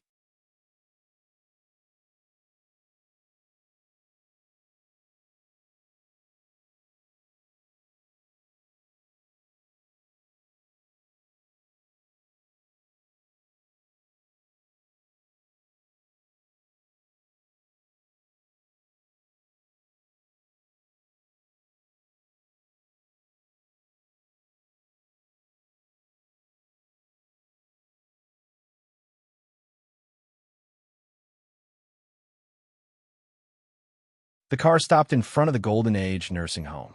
Liang Zixuan unbuckled her seatbelt and noticed that Han Yuanjun was also doing the same thing as her. It looked like he wanted to follow her. Liang Zixuan put the guitar in the back seat and looked at Han Yuanjun without going out. Seeing her gaze, he then asked hesitantly, "Aren't we going inside?" Liang Zixuan looked at him seriously. "Young Master Han, you have helped me a lot. I'm very grateful to you, but now I will bring my grandmother home. This is my family's problem. I'm going alone." What's the point of him following her? Han Yuanjun bit his left cheek and saw that the little girl didn't intend to let him go in with her. It was as if picking up her grandmother was a small matter for her, so he didn't need to follow her. This little girl was too independent and too persistent. Even if he didn't help her with the matters that happened today, she believed that she would be able to solve them on her own. Fearing that Liang Zixuan would push him away and avoid him, Han Yuanjun stared at her for a moment and nodded. "All right then, I will wait for you here." Liang Zixuan politely thanked him, got out of the car, and went inside. Han Yuanjun looked at her figure through the car window. Under the moonlight, she looked small and thin, but she gave off a strong feeling. It was such a strength that could withstand the wind and the rain, which greatly moved Han Yuanjun's heart. At this point, he wanted to push open the car door, run upstairs and hug her, and whisper in her ear, "Girl, you don't need to be strong. I'll be there for you," blocking the future storms. Thinking about this, he laughed softly and took out his phone only after he confirmed Liang Zixuan had entered the nursing home and disappeared from his sight. At this time, Yao Xiu had just sent Su Zhengxiang home and was a little drunk.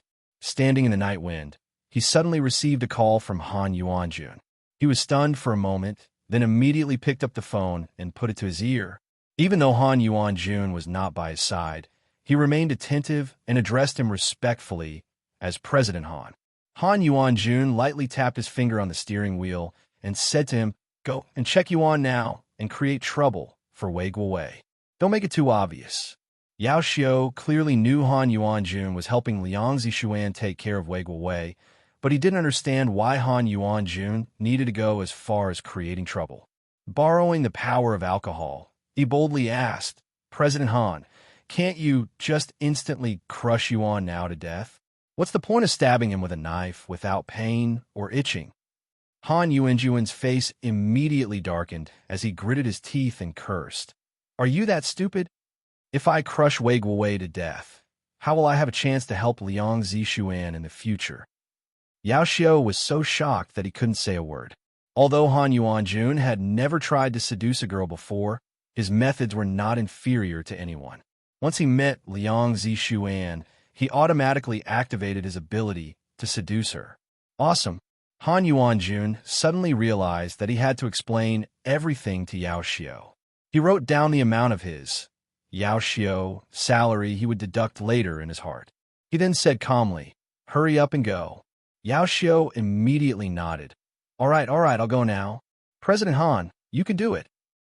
Liang Zixuan entered the nursing home and immediately saw Luo Yinyun sitting alone on a bench in the corridor with her bags on the floor. Liang Zixuan's heart suddenly was in pain as she remembered how her grandmother had died in her previous life and how she hadn't even seen her for the last time. Tears flowed from her eyes without warning, and her lips trembled as she screamed hoarsely, "Grandmother." Luo Yinyun slowly turned her head. When she saw Liang Zishuan, her eyes also became damp. Her hands helplessly gripped the corners of her clothes. Her wrinkled face was stricken with grief over her granddaughter. Before she could say anything, Liang Zishuan ran up and hugged her. "Grandmother, I miss you so much." Connecting the memories of her past life with this, Liang Zishuan hadn't seen her grandmother for a whole 10 years. She had thought that Luo Yinyun would become her eternal regret. However, she hadn't expected that her grandmother would be safely in her arms in this life.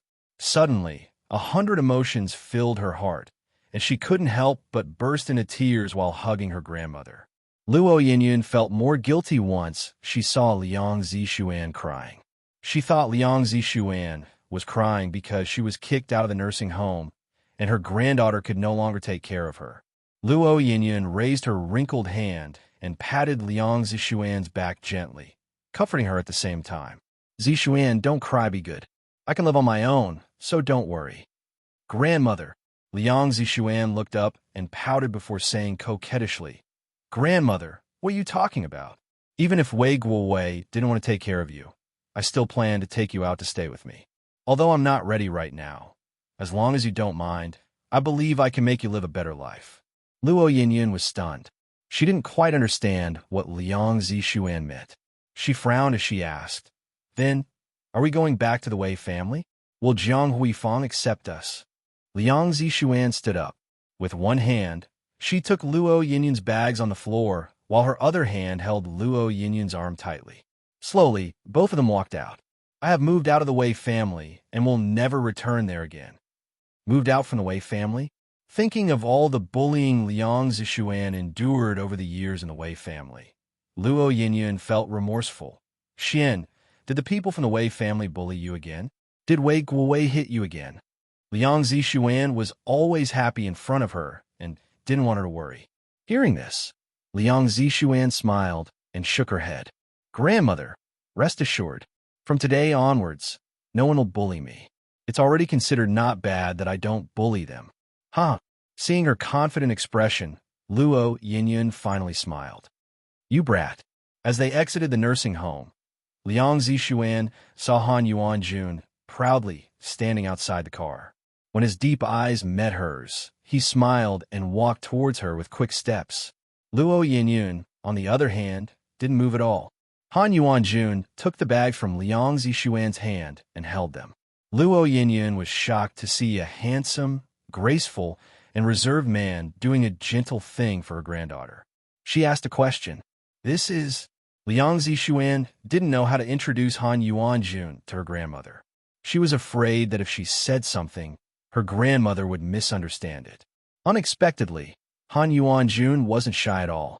He smiled and said, "Grandmother, you can call me Xiao Han." "Xiao Han." Luo Yinyun looked at Han Yuanjun, then at Liang Zishuan. Seeing the awkward expression on her face, she immediately understood something. She nodded and asked, "Are you Xian's boyfriend?"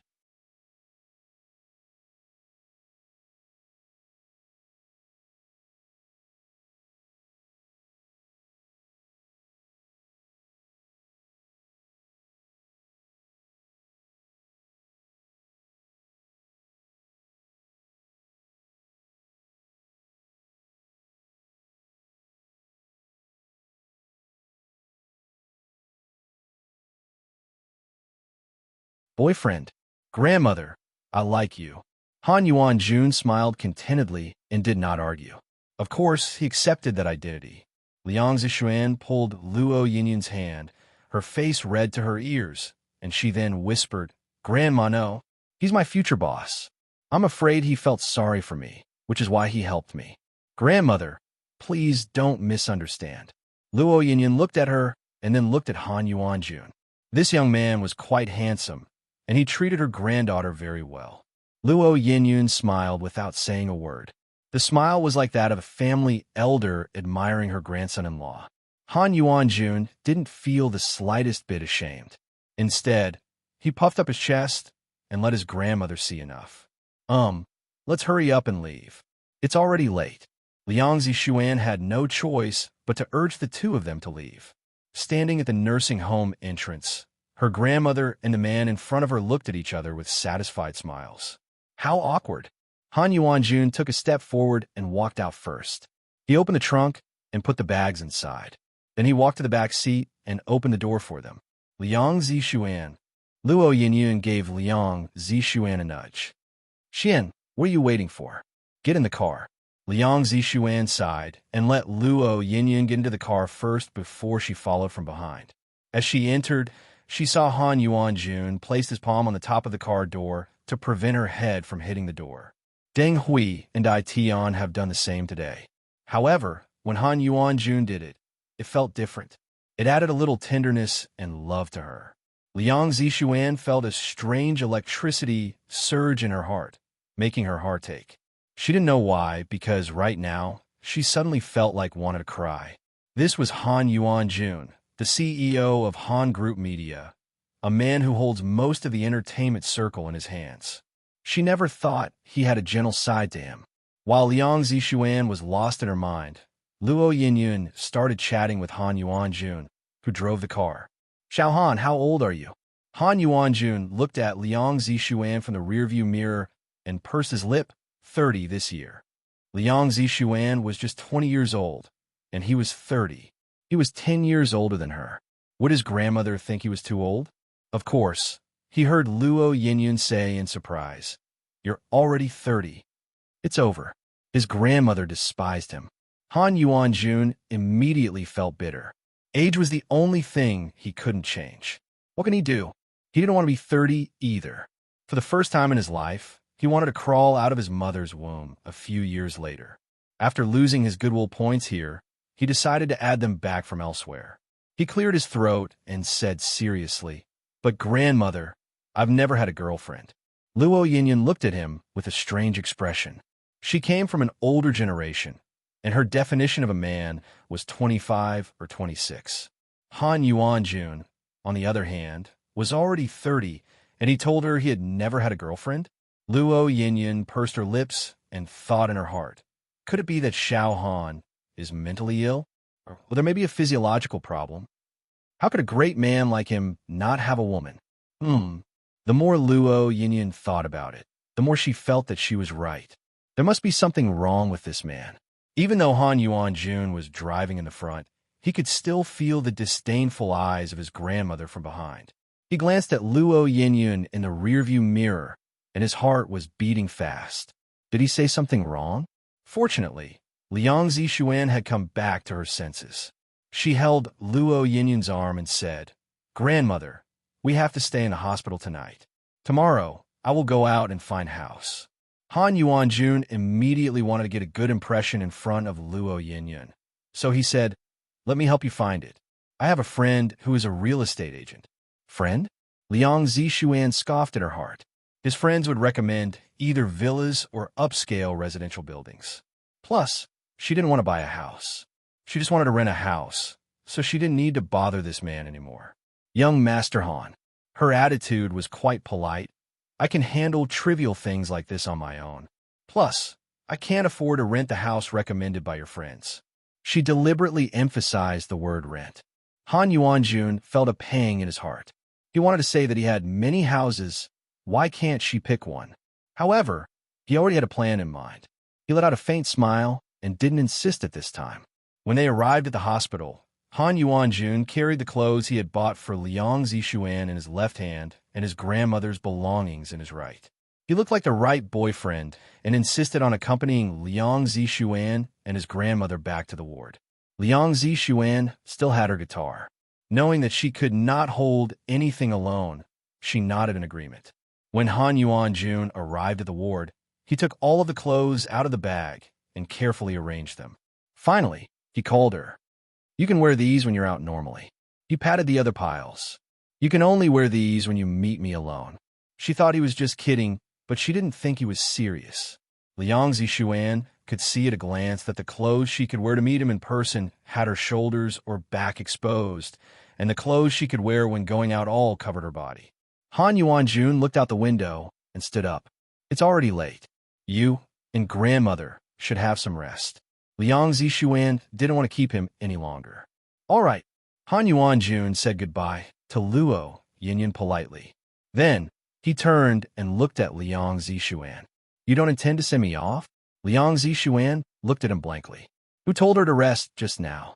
When they reached the elevator, Liang Zishuan stopped. Young Master Han, in order to work at Han Group Media, I think we should go through the right procedure. I want to get an interview. Han Yuanjun was a little surprised. He didn't think she would say it. If anyone else, they would fly into the air happily when he gave the green light, but the woman in front of him didn't seem to want any special attention. He stepped closer and whispered, "Why?"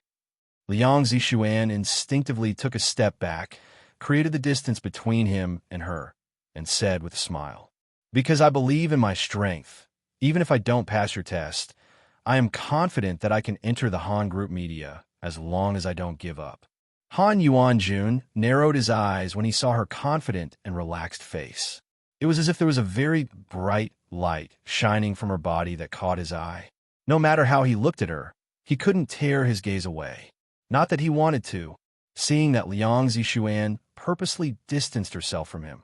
Han Yuanjun pursed his lips and suddenly reached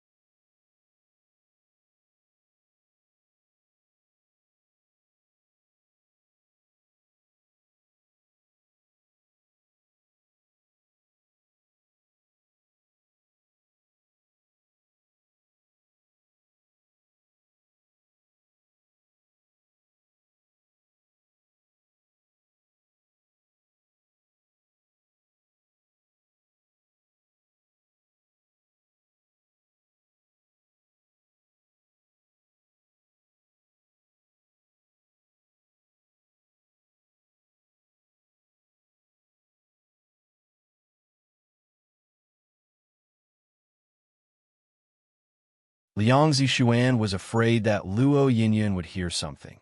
So she gritted her teeth and did not dare to make a sound. Struggling, she whispered, "Young Master Han, what are you doing? Release me." Han Yuanjun brought her closer to him. His nose was filled with a faint fragrance coming out her body. Not a rich, perfume fragrance, but the uniqueness of a young girl's body. It was faint and very fragrant. He lowered his head and sniffed her neck, suddenly feeling very satisfied in his heart. This was the first time in 30 years he felt safe with a woman. It's as if he had the whole world in his hands whenever he was with her. Somehow, his voice turned hoarse as he whispered into Liang Zishuan's ear. "Zishuan, you really don't need to be so strong. Why can't she? In her previous life, she was not strong, which was why she suffered such a tragedy. In this life, she must be strong enough to protect the people she wanted to protect." Han Yuanjuan's words made Liang Zishuan more convinced that this man was just pitying her. All he did for her now was because of sympathy. However, it was laughable that a man like him would also have time for sympathy.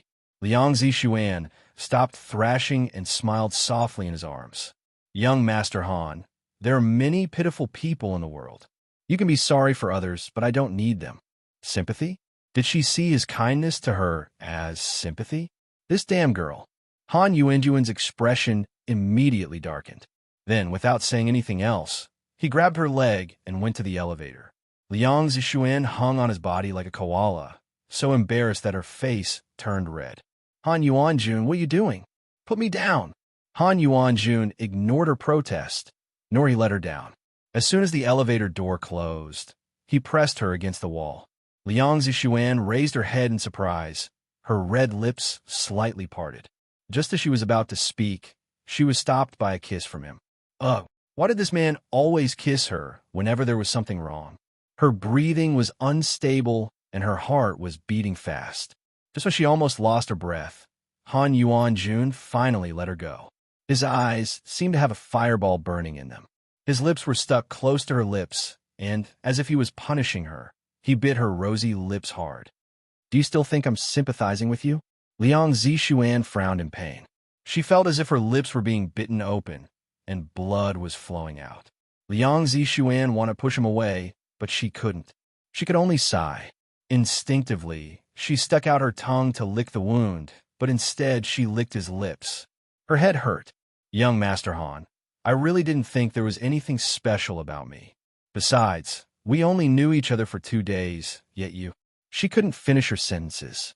Han Yuanjuan's expression change for the better. He smiled as he understood. You push me away because we don't know each other well? If we know each other well, you won't push me away. Her head hurt from his words playing. She just didn't want to have anything to do with him. Yet she couldn't provoke this man. Facing Han Yuan-jun, Liang Zixuan didn't know how to explain it. It seemed like every time she faced a situation like this, she would be stupid and just nodded her head like a hen pecking rice. That's it. Han Yuan-jun gave her a light kiss on the lips. All right, I'll give you time to understand me. I will definitely make you understand me more thoroughly and in greater depth. This was clearly a very common sentence, but it had a special warmth when it came from Han Yuan-jun's mouth. This time, even Liang Zixuan's neck turned red. She pushed him away uncomfortably. Hurry and leave. I don't feel at ease leaving my grandmother alone. Han Yuan-jun chuckled slightly. As he turned around, he realized that he had forgotten to press the floor button when he brought her inside. He pressed a button to open the door, and the elevator door slowly opened before their eyes. He lightly patted Liang Zixuan's face. You can go back now. Finally escaping the clutches of the shameless and overbearing king, Liang Zixuan did not hesitate even for a moment. She ran out of the elevator with a whoosh, as if ghosts were chasing her. She also didn't look back at Han Yuan-jun. Wei Xiaoqing, who was sitting on the sofa in the Wei family villa, fell asleep while her head kept nodding. Suddenly, her head felt heavy. She immediately woke up and looked around her, thinking that something had happened. She then looked towards the door. Is it Liang Zixuan? Wei Guowei and Jiang Huifeng, who were sitting opposite her, were awakened by her voice. They both looked towards the door, thinking that Liang Zixuan had returned. Housekeeper Yu stood next to her and awkwardly rubbed her nose. Miss, she's not coming back. You all fell asleep while waiting. She's not coming back? Wei Xiaoqing was no longer calm. She looked at the wall clock. It's 11 o'clock. Even now, their families were still not asleep. They were waiting for Liang Zixuan to come back and beg for their forgiveness while wagging her tail. In the end, she wasn't back. Wei Xiaoqing had a bad hunch. She anxiously said to Wei Guowei, Dad, can you call the director of the nursing home and ask if he had told Liang Zixuan that her grandmother was kicked out? Wei Guowei pressed his eyebrows, took his phone out of his pocket, and dialed the number. It only took a few seconds for the call to pick up. From the lazy voice of the other party, it could be seen that he was already asleep. Wei Guowei asked calmly, Principal Huang, did you call Liang Zixuan? Principal Huang was confused. I did. She had taken her grandmother away. Why? Did something happen? She had taken that old woman away? Wei Guowei's expression changed to be more unsightly. He didn't want to argue with Principal Huang anymore, so he hung up the phone after a few words. Wei Xiaoqing almost cried out loud. She just took her grandmother away like that? Won't she come back and beg for us to take care of her grandmother? Jiang Huifeng's face turned black and blue. She frowned and snorted disdainfully. She's not coming back to beg for us? Is she trying to raise her grandmother on her own? Luo Yinyun was Liang Zixuan's deadliest bargain chip they had threatened. They never imagined that she would be able to take her away. With this, Liang Zixuan was no longer under their control. She was like a wild horse free from their control. Naturally, this made the people of the Wei family feel very threatened. Wei Xiaoqing actually cried and ran to hold Wei Guowei's hand, saying anxiously and fearfully, Dad, what should we do now? If Liang Zixuan tells other people that I fake singing, then I'm really done. Now her path into the film industry was blocked. If her fake singing was exposed, Wei Xiaoqing couldn't continue to remain in the entertainment circle anymore. Wei Guowei frowned and said while gritting his teeth, She is really brave. I don't believe that she will survive after she leaves this house. She hasn't even graduated from university yet, so it will be hard for her to find a job.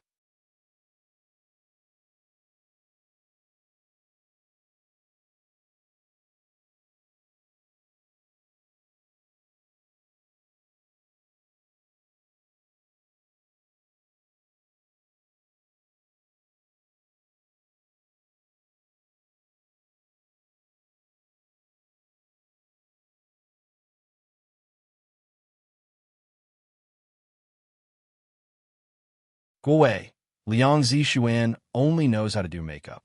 Why don't you tell the studio and HR people not to hire her? If she could not find a job in the district, Jiang Huifang believed that Liang Zixuan would come to them and beg for their help. Her salary was too low.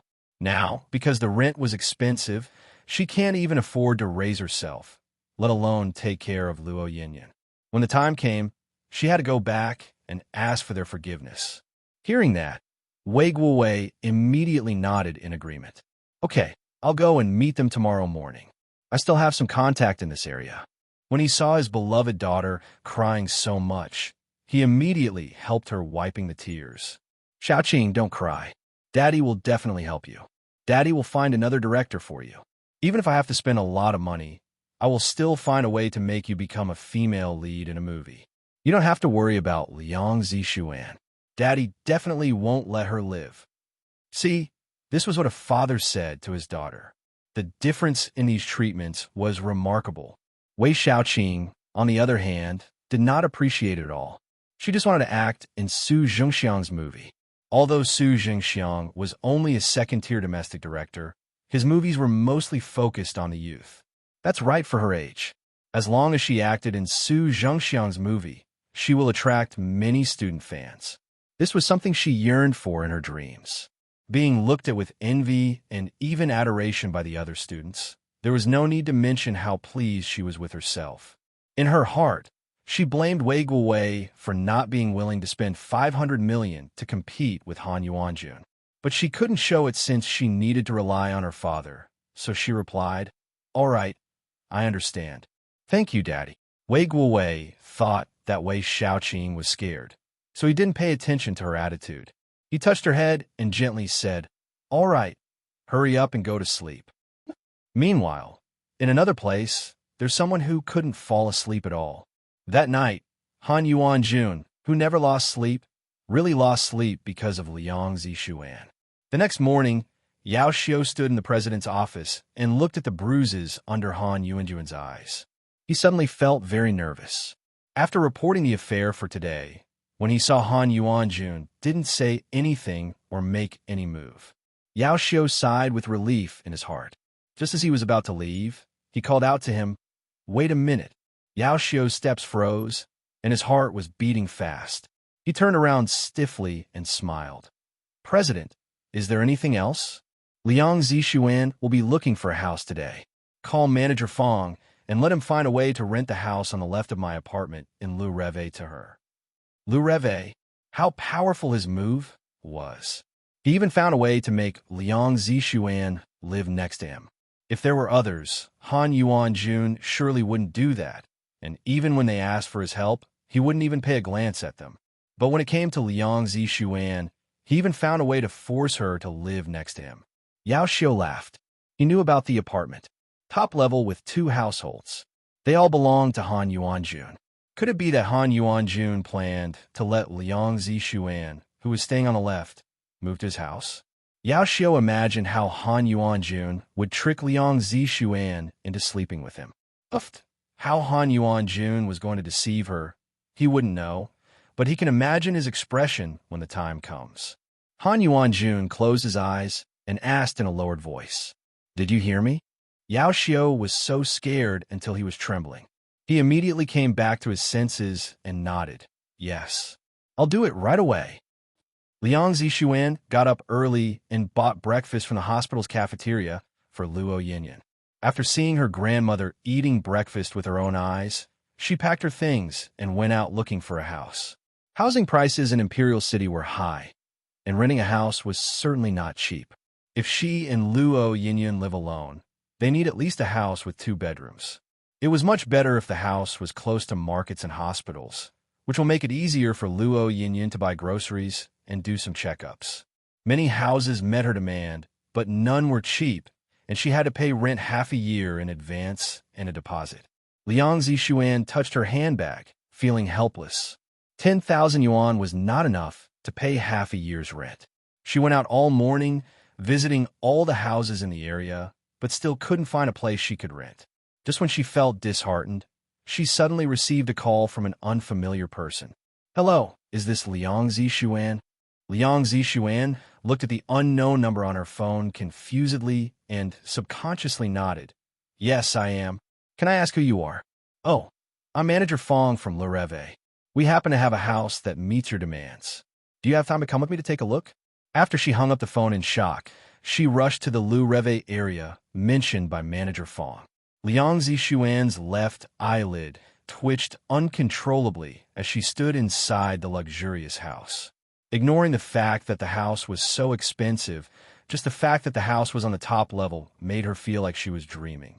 She pressed her twitching eyelids and didn't know whether to laugh or cry when she asked Manager Fong, "Are you sure this house meets my demand?"